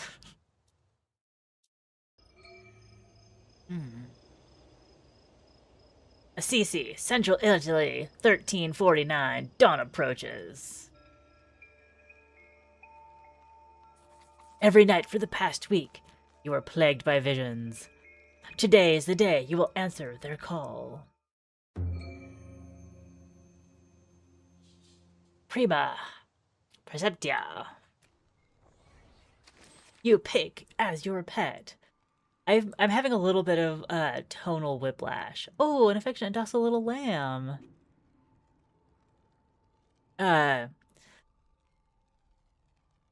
Little bit of tonal whiplash from the grim refugee camp of Blade Song, where I was constantly hungry and constantly at risk of being robbed. And now, take a deep breath, Sir Blevy. And will you have a black cat, a cunning, an affectionate lamb, or a cunning wolf, strong and beautiful? The black cat, roguish and indie as the wind, makes me laugh, so we'll go with the black cat. Follow me, and you will get your riches beyond your wildest dreams. Prosperity Gospel. You will bring honor to your kin. Join my flock, and you will find answers. The kitty says, follow me, and you'll get riches beyond your wildest dreams. Regarding worldly possessions, donate to the movement, and you shall be saved. Too real. All you give to the movement will turn into a multitude of riches. Join me, and all your wealth shall multiply like stars in the sky. All of these are prosperity gospel. So, you give to the movement will turn into a multitude of riches. This is more honest because it will turn into a multitude of riches for the movement. We'll do this. You may now bless your choices. I think we've gotten a little bits of stuff. Towns converted. Cardinals we control. And 15 charisma. And 20 food in storage. Blessed. Our current personality is capitalist. Oh, we're so close to anarchist. Got a wheel of personality. Could be a pacifist, could be Machiavellian. But yeah, we did certainly say capitalist. And we have got 2 followers. The alchemists and the witches. Because of the black cat. Because we got the black cat and the alchemist because we're all about turning that lead into gold. Okay. Your domain. Choices have consequences. On political line and coherence. On who believe in your movement. On how to use and get food. They have consequences, those kinds of consequences. Who believes and how to use and get food. Okay. So this is an overview of our capitalist personality, our collection of believers, politically neutral so far, relationship with the Pope, and relationship with the Emperor, and the economy. I want to be over here. Let's try being over here. Possessions. 0 towns, 0 cardinals. We possess 0 towns, we possess 0 cardinals. But a coffer full of gold florins in our inventory. These secret items can be used during confrontations to reduce the faith of your opponents. Their effect is limited, but global, and sometimes they can be traded. How do you become a saint? On conversion. Believers from rules. You are now developing a movement and trying to become a saint. Your choices determine who wants to follow you. Believers, currently these types, the witches and the alchemists. From believers to followers. You pick among your believers who will actually follow you. Followers that you will need to feed, so you will be responsible for them. You haven't picked any yet. I don't think we can do that. March and convert. With all your followers, so only when they become followers. Convert them through non-lethal battles called confrontations. We are yielding our political influence. We are building political influence to wield. Feed all your followers. Once a follower, always a follower, unless not, until they decide to leave or get dispersed. You'll need to feed all your followers after a confrontation. Keep charisma above 0 to not lose it all. Back to more rules and loop. Okay. You change your overall political orientation, like away from capitalist. Some followers may leave, and you may gain new believer types.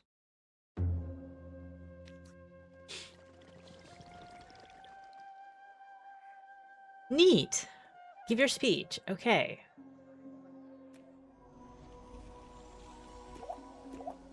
My current choices.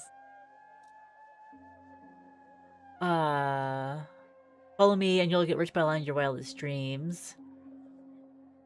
Turn it to riches of multitude. Yes, these are my current choices. And now I have believers ready to become loyal followers. Who would have thought that building a political movement was so hard and complicated? Yeah, I think we're just about through this. We're doing setup. We're putting our believers to the test.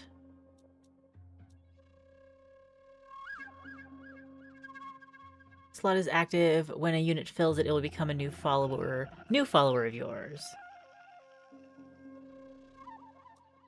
Pick a town. I do feel like I am flailing a little bit so far. Not flailing. Select a town to convert. Yield 22. I think we're starting in... Okay, this one has a power of 1, and I think that's about the speed we've got right now, rather than the 22. I think we're not ready for Rome. We're not ready for Rome. Spoleto. The march here from your domain takes 1 effort in bread units. That's fine. I'm gonna be clicking stuff for a while.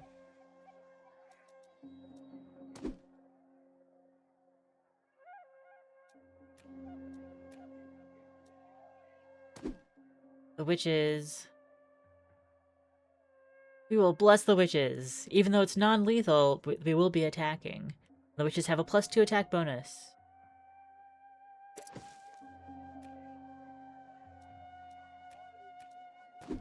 And bless the alchemist. So now, when I march...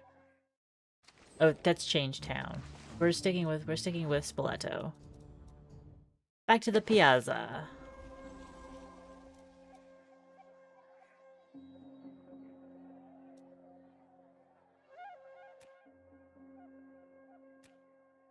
That's a lot of text. That's a lot of text. Let's march. Let's march and see what happens. It is offering me a lot of information, but it's just easier to do things. Hey, your political choices determine who will follow you. And how effectively we lead and convert towns.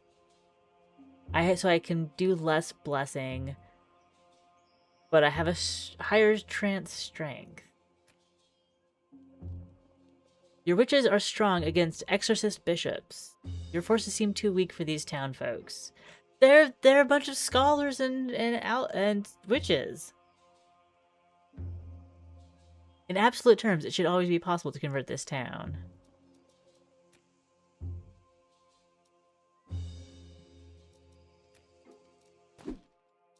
So we are appointing these followers. So we blessed them, and now we are adding them to the march.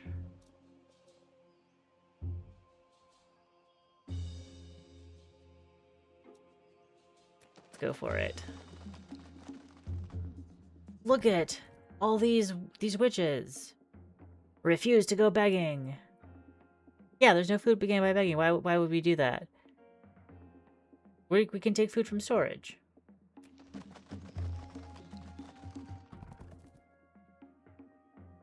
How do you feed your marching followers? We feed plentifully. We've got 20 of food. Halfway into the march, y'all stop for a repast. The march effort is small due to the brief distance from Assisi, so we will feed plentifully. Yes, okay, I've gained some charisma. You and your selected followers are there. Now attempt the conversion.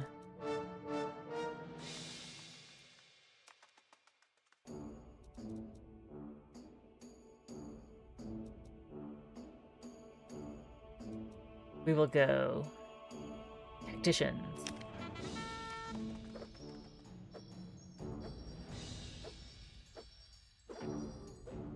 Look how able we are. That's a lot of volleys. But our units are fine. Do I need to manually move you?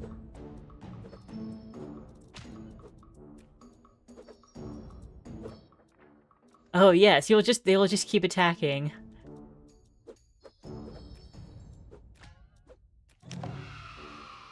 Okay, so that was an exorcist bishop. Okay. No courage.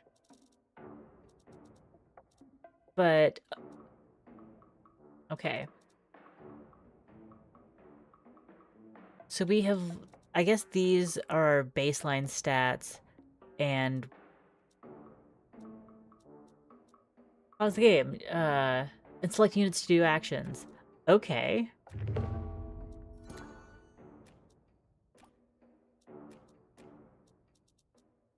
No energy, no courage.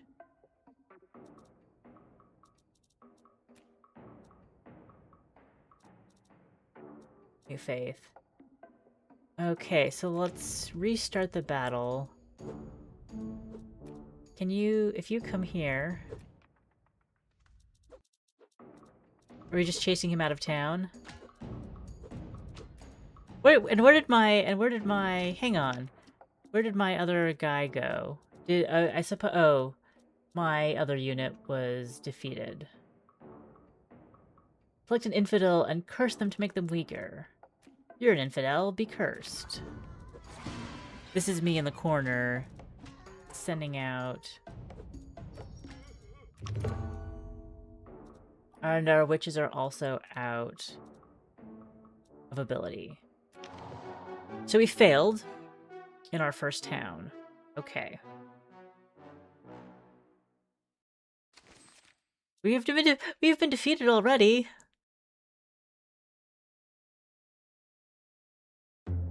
Something is not right. Yeah, we need to rebuild the movement.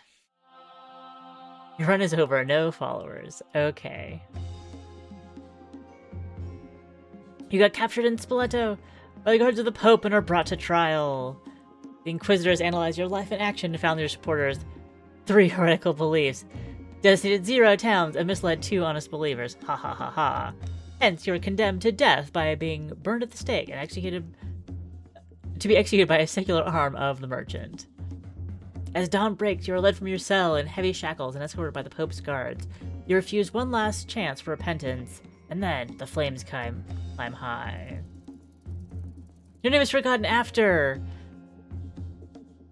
900 years? We lasted that long? Saint Sir Blobby. You proclaimed Saint Sir Blobby in 2292. What a martyr. What a martyr. Actually, Cancel. Let's check out training mode. Train converting people in a hostile environment. We got a bunch of nuns. Go tactician.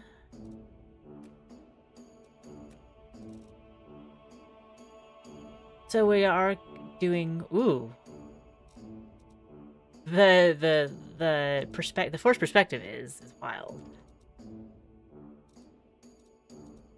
You can set a target cell for each of your units before engagement.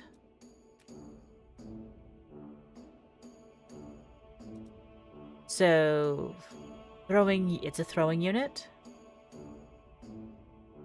Will launch or cast only not in direct contact with the enemy. Keep launchers far from other units, as they will be happy. Being on a platform also gives them a bonus. And these are melee, so we'll send them straight up. All units have a target. Okay.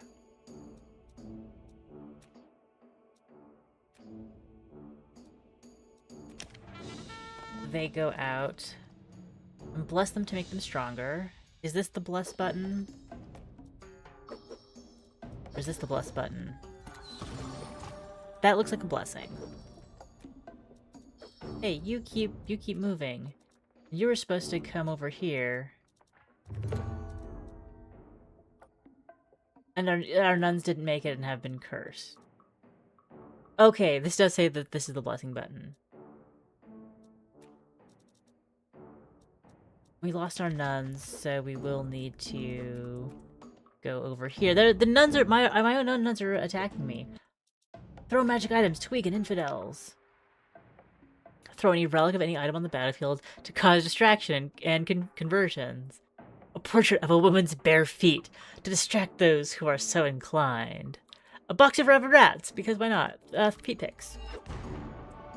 We've distributed feet pics. And we will curse. And we failed already. We failed already.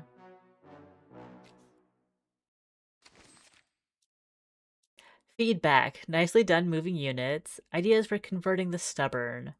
You select units that are in synergy, they will be more effective. I didn't choose the units. How do they know those were women's feet? I think... Did the picture say it was women's feet?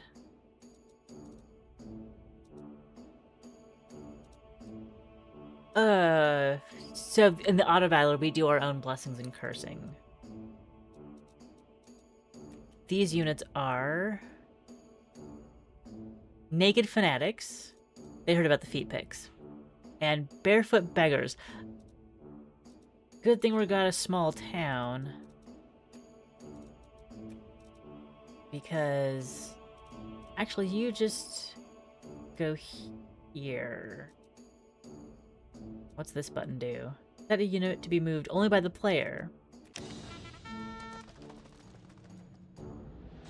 Throw. A box of giant tarantulas. And we missed. Okay. Did that. Speeds of gameplay while you keep it pressed. Everybody's fighting how they can. Yes. Oh, they have a synergy with their companion.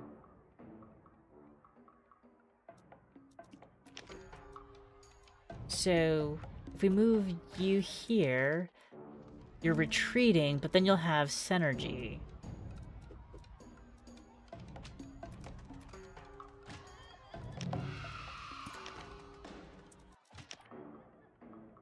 Select a unit of yours and set them in trance to defend them.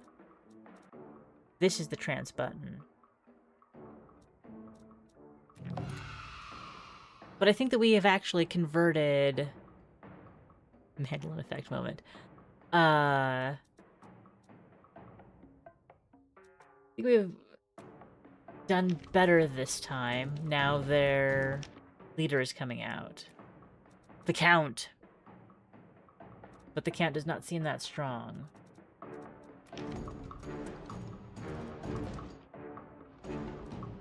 Yes, you still have synergy.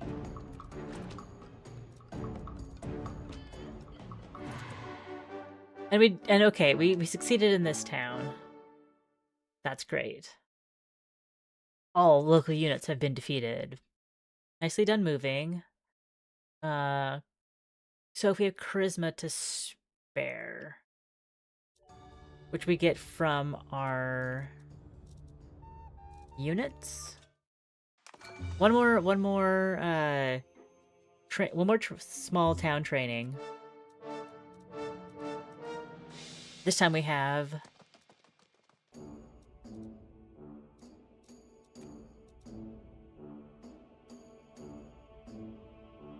that 9 units, 9 charisma. I have 20 charisma. Okay.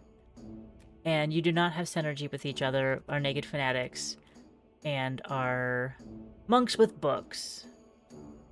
Monks with books, I think they're throwing their books. Naked fanatics go here. Monks with books go here.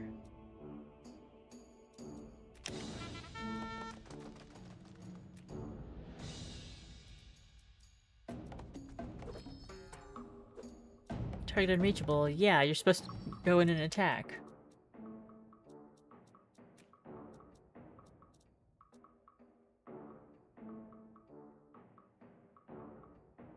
Just throw a tome of bitterness first to rouse our enemy's carnal desires. You need to come up here.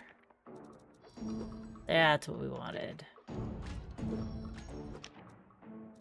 And now we throw a box of rabid rats. And we got the bishop down. And I think we will also, yes, we've converted one of those units. One of the town guards.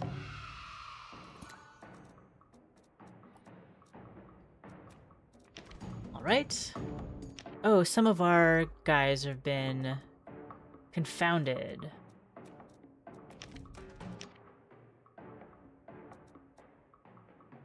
No, we're not gonna abandon the battle. I'm looking for any hope of... Oh, if I click on the unit, then I can bless them. You can be blessed. Okay. And if I click on the enemy unit, boss unit cannot be cursed, but I could have done that anyway. Have fun in hell! We've converted some guys, and we've lost some guys. Victory versus the Pope.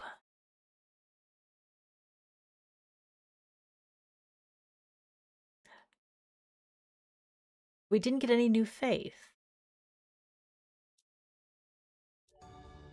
Okay, let's do this new game and see how this goes.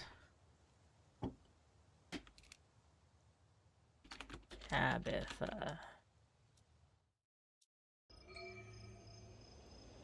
Assisi, Central Italy. 1349, dawn approaches. We've had our visions, but today is the day. Same 3 options for pet. Stabitha is gonna go for the wolf. But my flock and you shall be saved. Stabitha thinks she's got it all going on. I thought this was a cunning wolf. I thought this was gonna be like a grade of A for choosing this, a grade for F for choosing this. No, it's just the first letter. So we'll get a D for choosing either one of these. Leave all your worldly possessions, trust in me, and you shall be saved.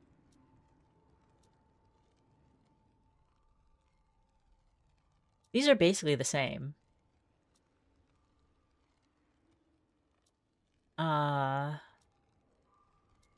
Trust in me. AFD. We are blessed. And we are a cult creator. Yes. We'll have the peasant with a club. Peasant with a club. And naked fanatics. The naked fanatics are on our side.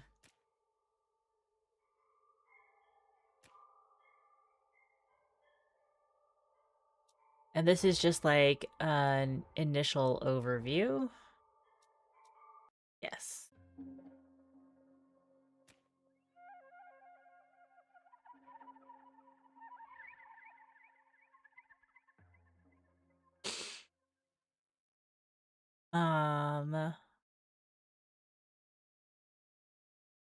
Believers. Pick them who will be followers, and we'll need to feed them. We march. I mean, feed them on the... So we'll go out for march. We'll feed them on the march. And then back to the rules. Okay.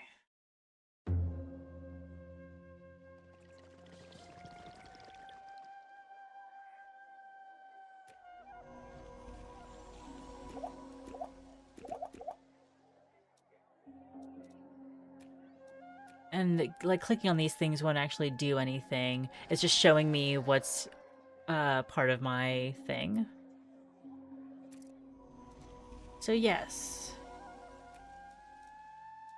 You will be blessed. And you will be blessed. I can click on them to see their whole thing, or I can just click the little plus button to say yes. Spoleto. Takes 1 unit of bread. Effort.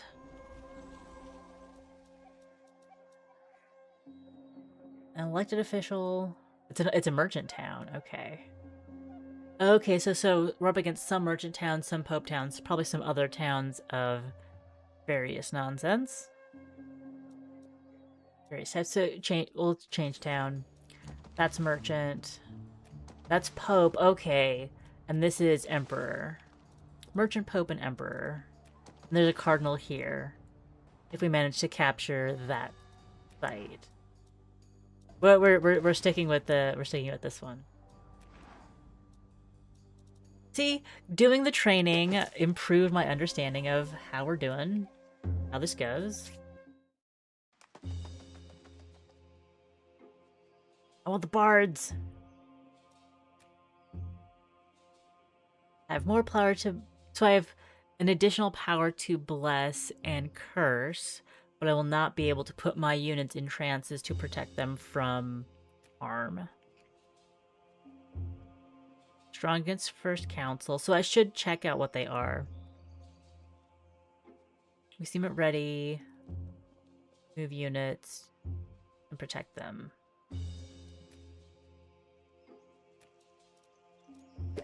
We'll take our naked soldiers and our peasants with clubs. They will be fiercely loyal.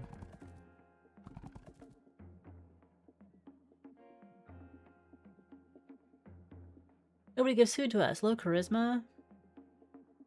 Some units go begging for food. 5 to distribute, 2 to the poor.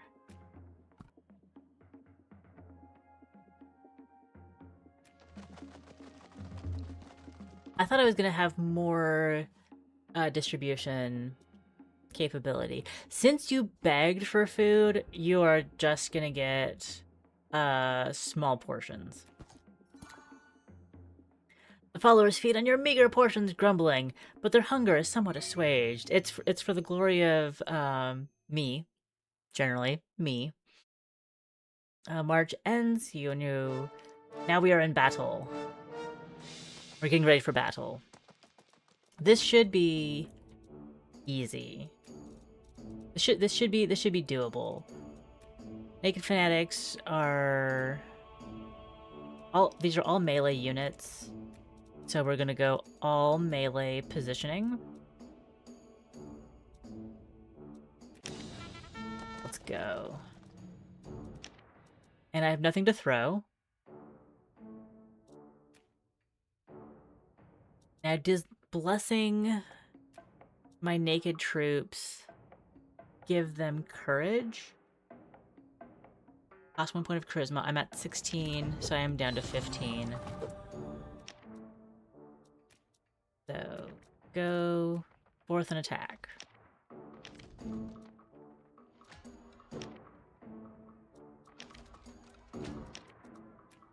And I can still do more blessing. Also bless them. Yeah, we are getting much better, much better this time. First, the enemy. Money laundering merchants are leaving! That's right. So we only have the first console to worry about now.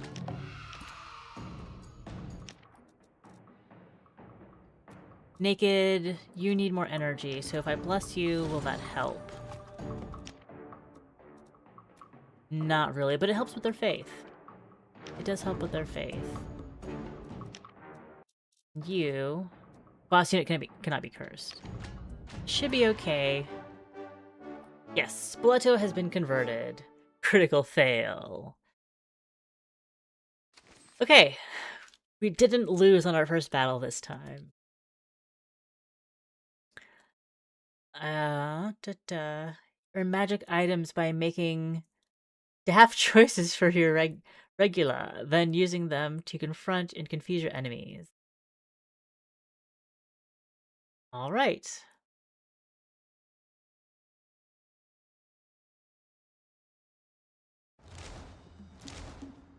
Before leaving Spoleto, consequences. Town is converted and your followers regroup and regain faith. These units are refurbished. Peasants for the club and naked fanatics. And we collected 8 units of food. Tributes from domains.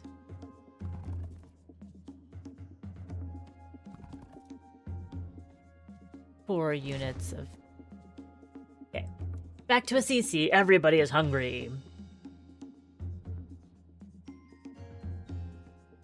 Distribute 6 food, which is half. You have 30 food. Needed to fuel units is 12. Yeah, no, like we can feed them all. Everyone is fed, and the party leaves happy. The feast is over, and it's time to go back out. Expand of your converted lands.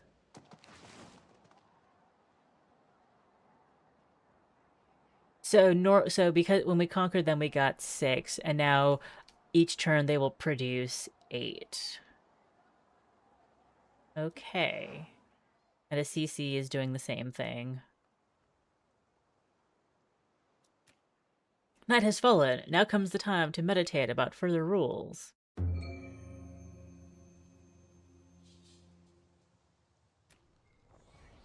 We don't have enough identity as a movement. Our banner shall be the image of our sacred pet. We'll sacred pet. That's cute. Beg at. Have to beg at peasants. Let's just do peasants and town folk for now. Killing is a necessary evil, but you must repent afterwards. The only way to cleanse this realm of heretics and heathens. A mortal sin with no earthly justification. A necessary evil. What does the wolf say? Necessary evil. You may now bless your choices, and we are still anarchists. Can't I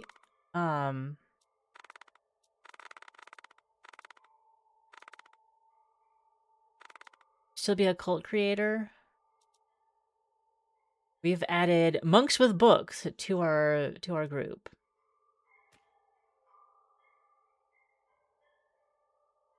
I wonder how I see how, like, those three questions influence our personality, but why not? I guess that since those answers, the most recent answers were anarchistic, that goes above cult creator. Believers. Ooh. Fanatic ex-virgins are less interested in joining us, our movement. Bad economy. Bad charisma. Begging for effectiveness is good. And nothing in our inventory.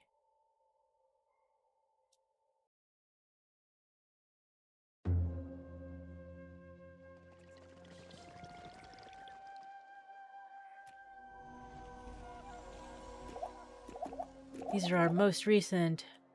Interesting.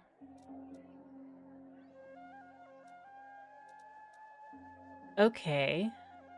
Okay, so this branch...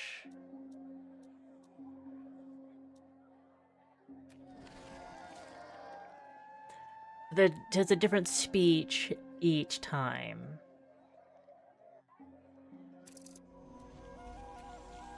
Come on, monks. You shall be blessed. You may join me.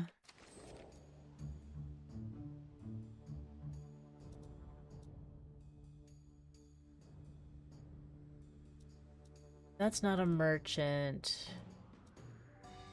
But this is. And it's a cardinal site. But I think a power of 1 or 2 is just at our level still. So let's go to Anagi.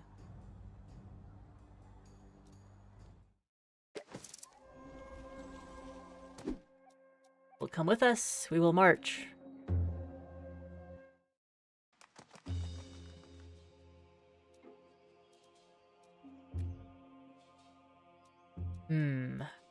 Our personality is contradictory, and we will have less powers this time.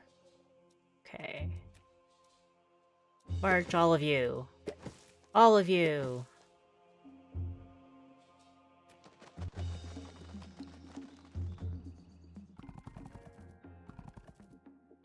Good job begging for food. Go to the poor. Oh, so this means do all this way. And then 2 more in storage. Oh no, we can do... Alright. The monks refuse to go begging. Really? Really? But these guys are naked and not afraid.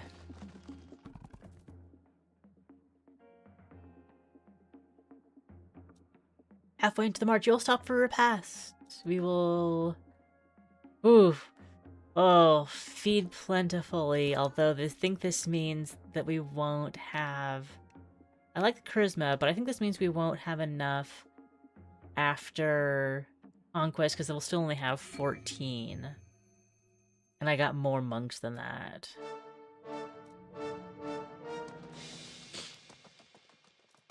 Political game is complicated. A political tactical strategy game is complicated. Oh, cool. You can set this at a individual unit level.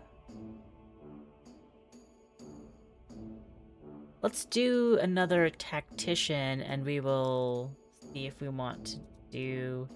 Get full tutorial. Auto battler. Attacking beliefs. Members will either attack the faith, courage, or energy of the unit they are targeting. I didn't read the full tutorial. Each member has a set amount of points of faith, courage, and energy. As soon as one of those reaches 0, the member will leave. And then it will cease to exist.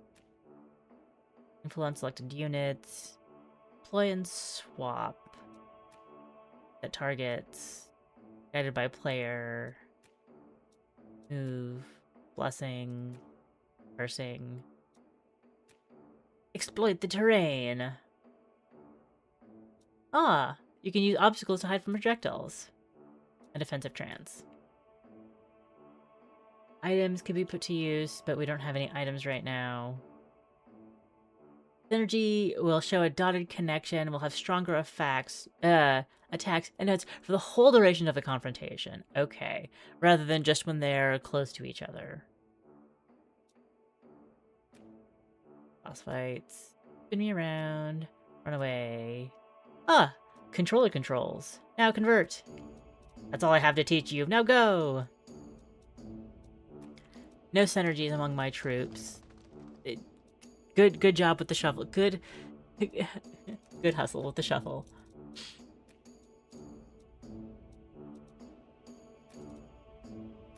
You will go here, and you will just head straight ahead. Go for it.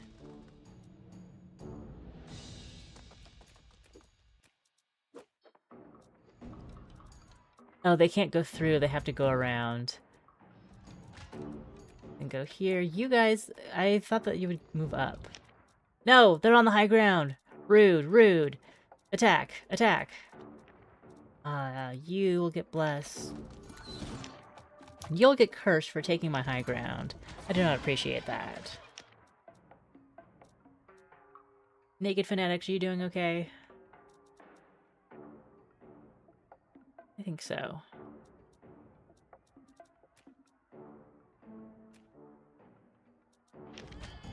Yeah, you all run away crying. Nice. Okay. Perplexed peasants are done for. The Exorcist Bishop, done for. Can you get into high ground? Perhaps not. You move there. Now we have our monks on high ground.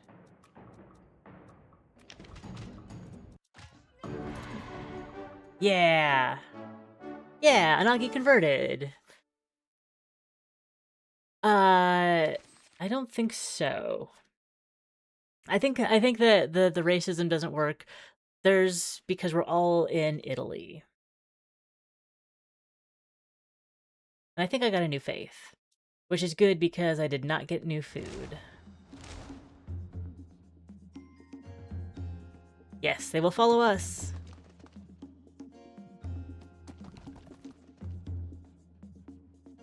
Collected 8 units of food. You converted 1 enemy. Am I going to feed them 1 food? Yes. Tributes.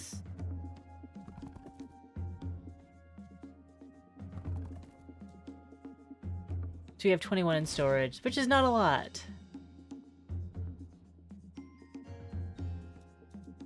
Hmm.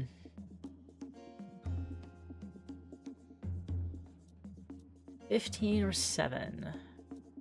15. Hopefully they'll go,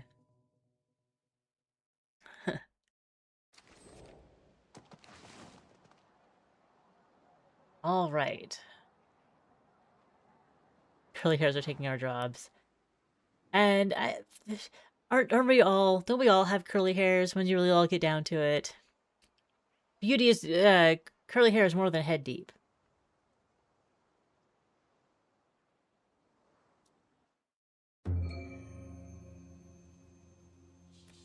Act 3.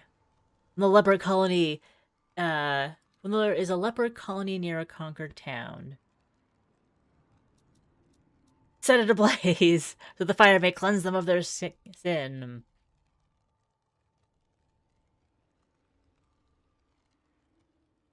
The wolf is our guide.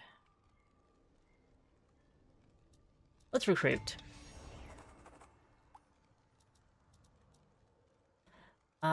They shall give. How much should the outlying lands be reallocated? They belong to me in my order.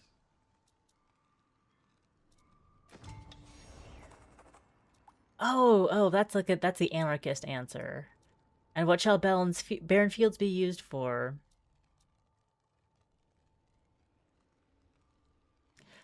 Use them to Plant crops and raise livestock only because I'm worried about the food. This is a conflicted. We're gonna be conflicted. Oh yes, back to cult creator. Yes. Shaky-handed barbers and lepers are. Oh wait, no, I didn't get the shaky-handed barbers. We just still have the naked fanatics, the monks, but now we have 2 units of peasants with a club. The drunken singers.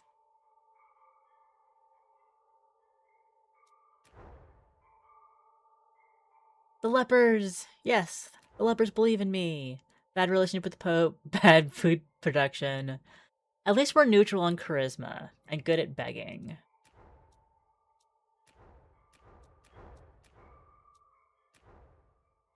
Two towns converted, still no inventory. We will now address the crowd.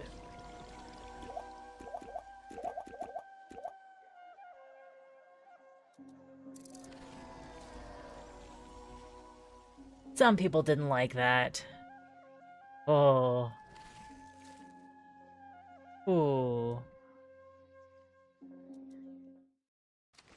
Hopefully we can pick a target for conversion that has power of like 2 and will yield lots of... Can we leapfrog? The yield is 4, but this has yield 6. I'd rather yield 6. Especially since it only takes 1 outing. How do the lepers do? They have a lot of faith, but not a lot of energy.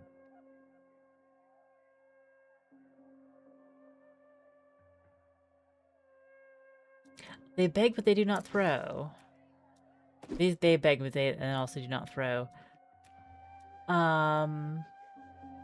Unfortunately, peasants with a club. We don't have a lot of food, so we're just gonna march. Because we can't feed you as well. I already have peasants with a club to feed.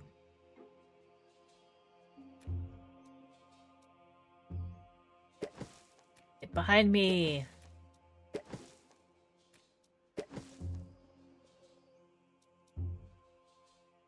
Let's go for it. This is so like... Mechanically, this should be a cakewalk.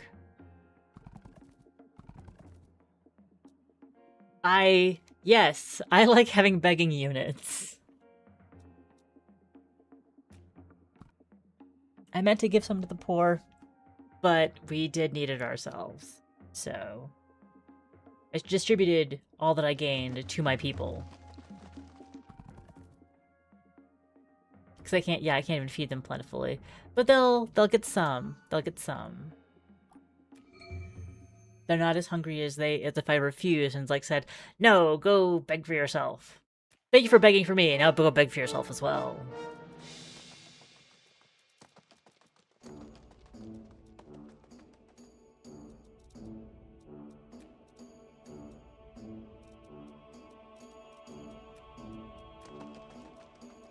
So that you can get up there.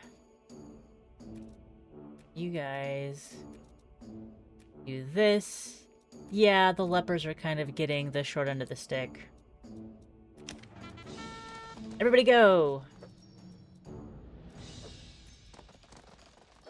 I don't like you having all that power. I think I need to... Do we have critical versus these guys? Do I need to move you farther away, though, so you can still throw books?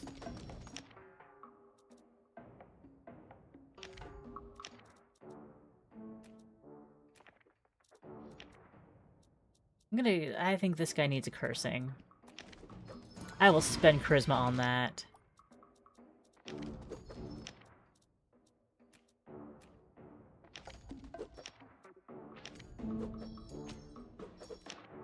Don't have my book throwing monks be losing. And you go here. It's a mess. It's a mess. But the peasants are gone. It's just the friar that we need to worry about now.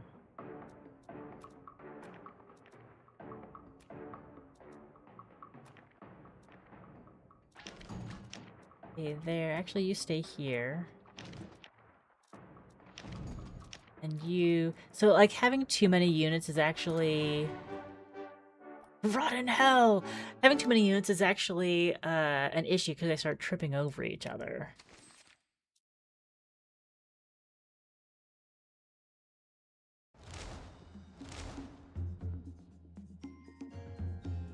Yes, yes. These naked fanatics have been refurbished in town. Collected 8 units of food. Oh, no, I can't feed them. Oh, I lost charisma.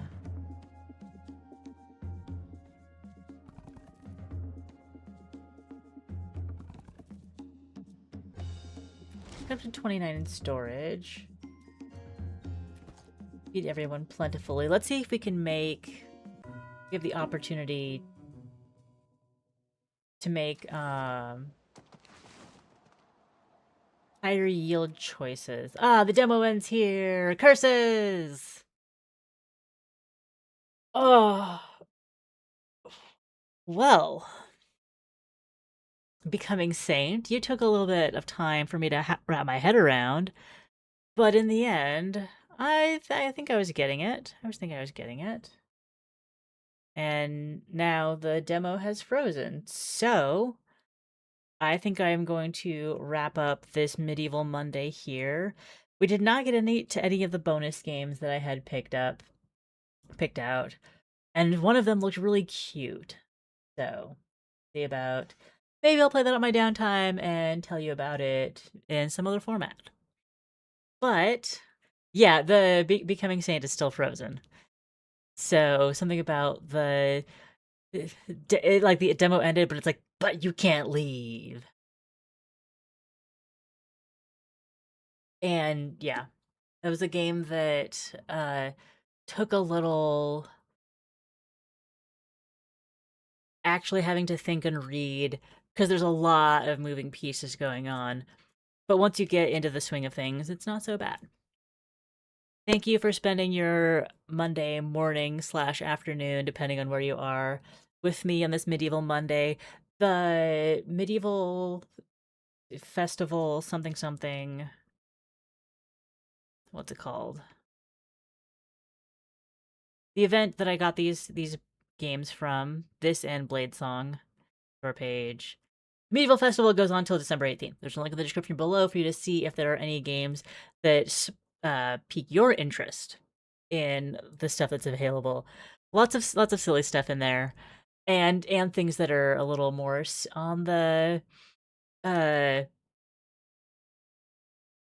realistic, grungy, gritty end of things as well. The one that I picked out but didn't get to play was Olaf and the Drunken... What is it? Olaf the Boozer, Olaf and the Crowning Hangover, which is like a Sokoban puzzle game. I have not tried... Yeah, there's a medieval festival on Steam right now. Ta-da! So like there's just a bunch of stuff on here, and so I just like went through the demo section and saw what looked good. I have not tried Potion Craft.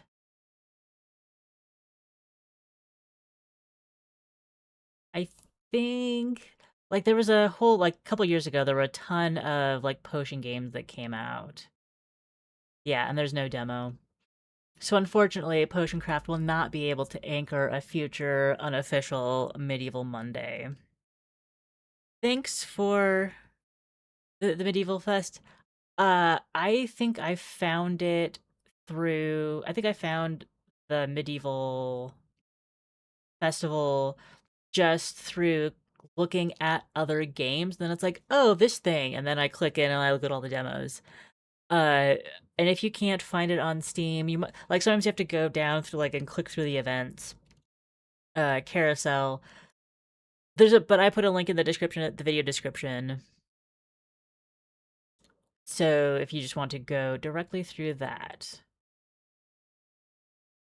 to get a direct link. Oh, Enchanted Garden. There's a oh. This is they got even better. 2.0, come on. Too much tiny clicking for that. I have a tab in I have a window in Firefox where I just like keep different sale pages and curated bundles until I have a chance to go through them and see like what demos I want to play, which ones can I fit into my schedule, yada yada yada. Uh there's you could uh Potion Craft has always looked cool, but it looks like it's getting even better. But yeah, like with Tiny Builds, the publisher, they usually like foster their team to do great stuff. I had to, speaking of Baldur's Gate, I had to uninstall it because there's only room for one game, 100 plus gigabyte game on my computer because it's filling up with video files right now. And I had to uninstall it because of the Path 2 update that just came out. And so got a flat tire on Friday, couldn't stream for the Path 2 free weekend, but I think Kevin and I will stream it this coming Friday, even though it's not a free weekend. And it will be probably more interesting if we are not playing like the first act on stream because we'll have like stronger characters and be doing a little bit more stuff. I should open a throne.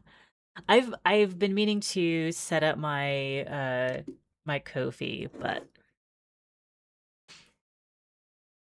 why do you think I'd romance Gale? Uh, I guess we all have our weird options. I don't know. We there might be Twitch streams next year. We'll see. We'll see how it goes. Because romancing Gale is hilarious. But for all that I am surrounded by people who play a lot of Baldur's Gate, I still know very little about it.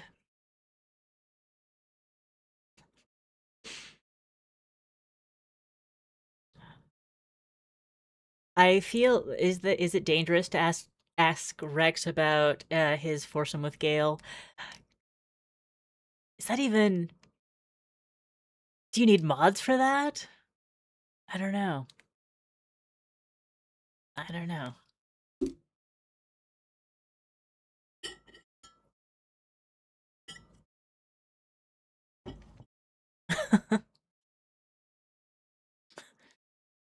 Okay, okay. You're very, very invested in Baldur's Gate 3.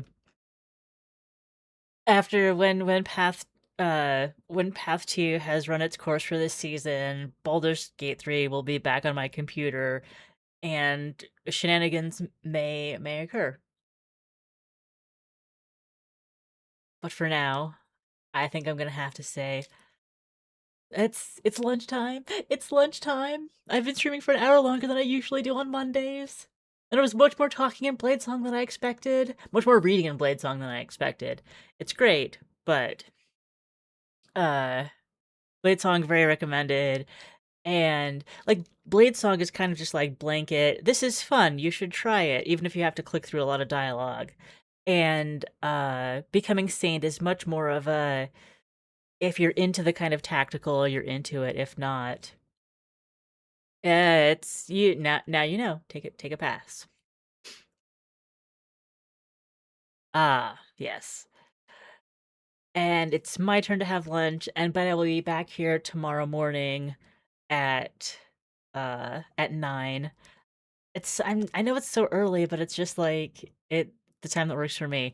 Back here tomorrow at 9 to play a couple completely different games. I've got Tis the Season Tuesday for a couple of holiday wintry themed games. Light Up the Town is the first one, and it is just so cute that I might switch things around so that happens later in the stream. It's just Is it going to be a good game? I don't know, but it's super cute when I play a ferret. So come back tomorrow for 'Tis the Season Tuesday, and then back again on Wednesday for Vampire Vednesday, where we'll be playing Vampire Therapist and Draculesti. Both games that I've been had in the distance, and they are finally mine to play. We'll go get tea and lunch. Thank you guys so much for coming in and hanging out and watching me play silly demos. Again, back tomorrow, Wednesday, and Friday, and hopefully I'll find time in there to edit an actual video, because I've got one of those coming as well. Thank you. I will see you soon. I'm babbling. Goodbye. There's no music. There's no music. Just end the stream. There, it's ended.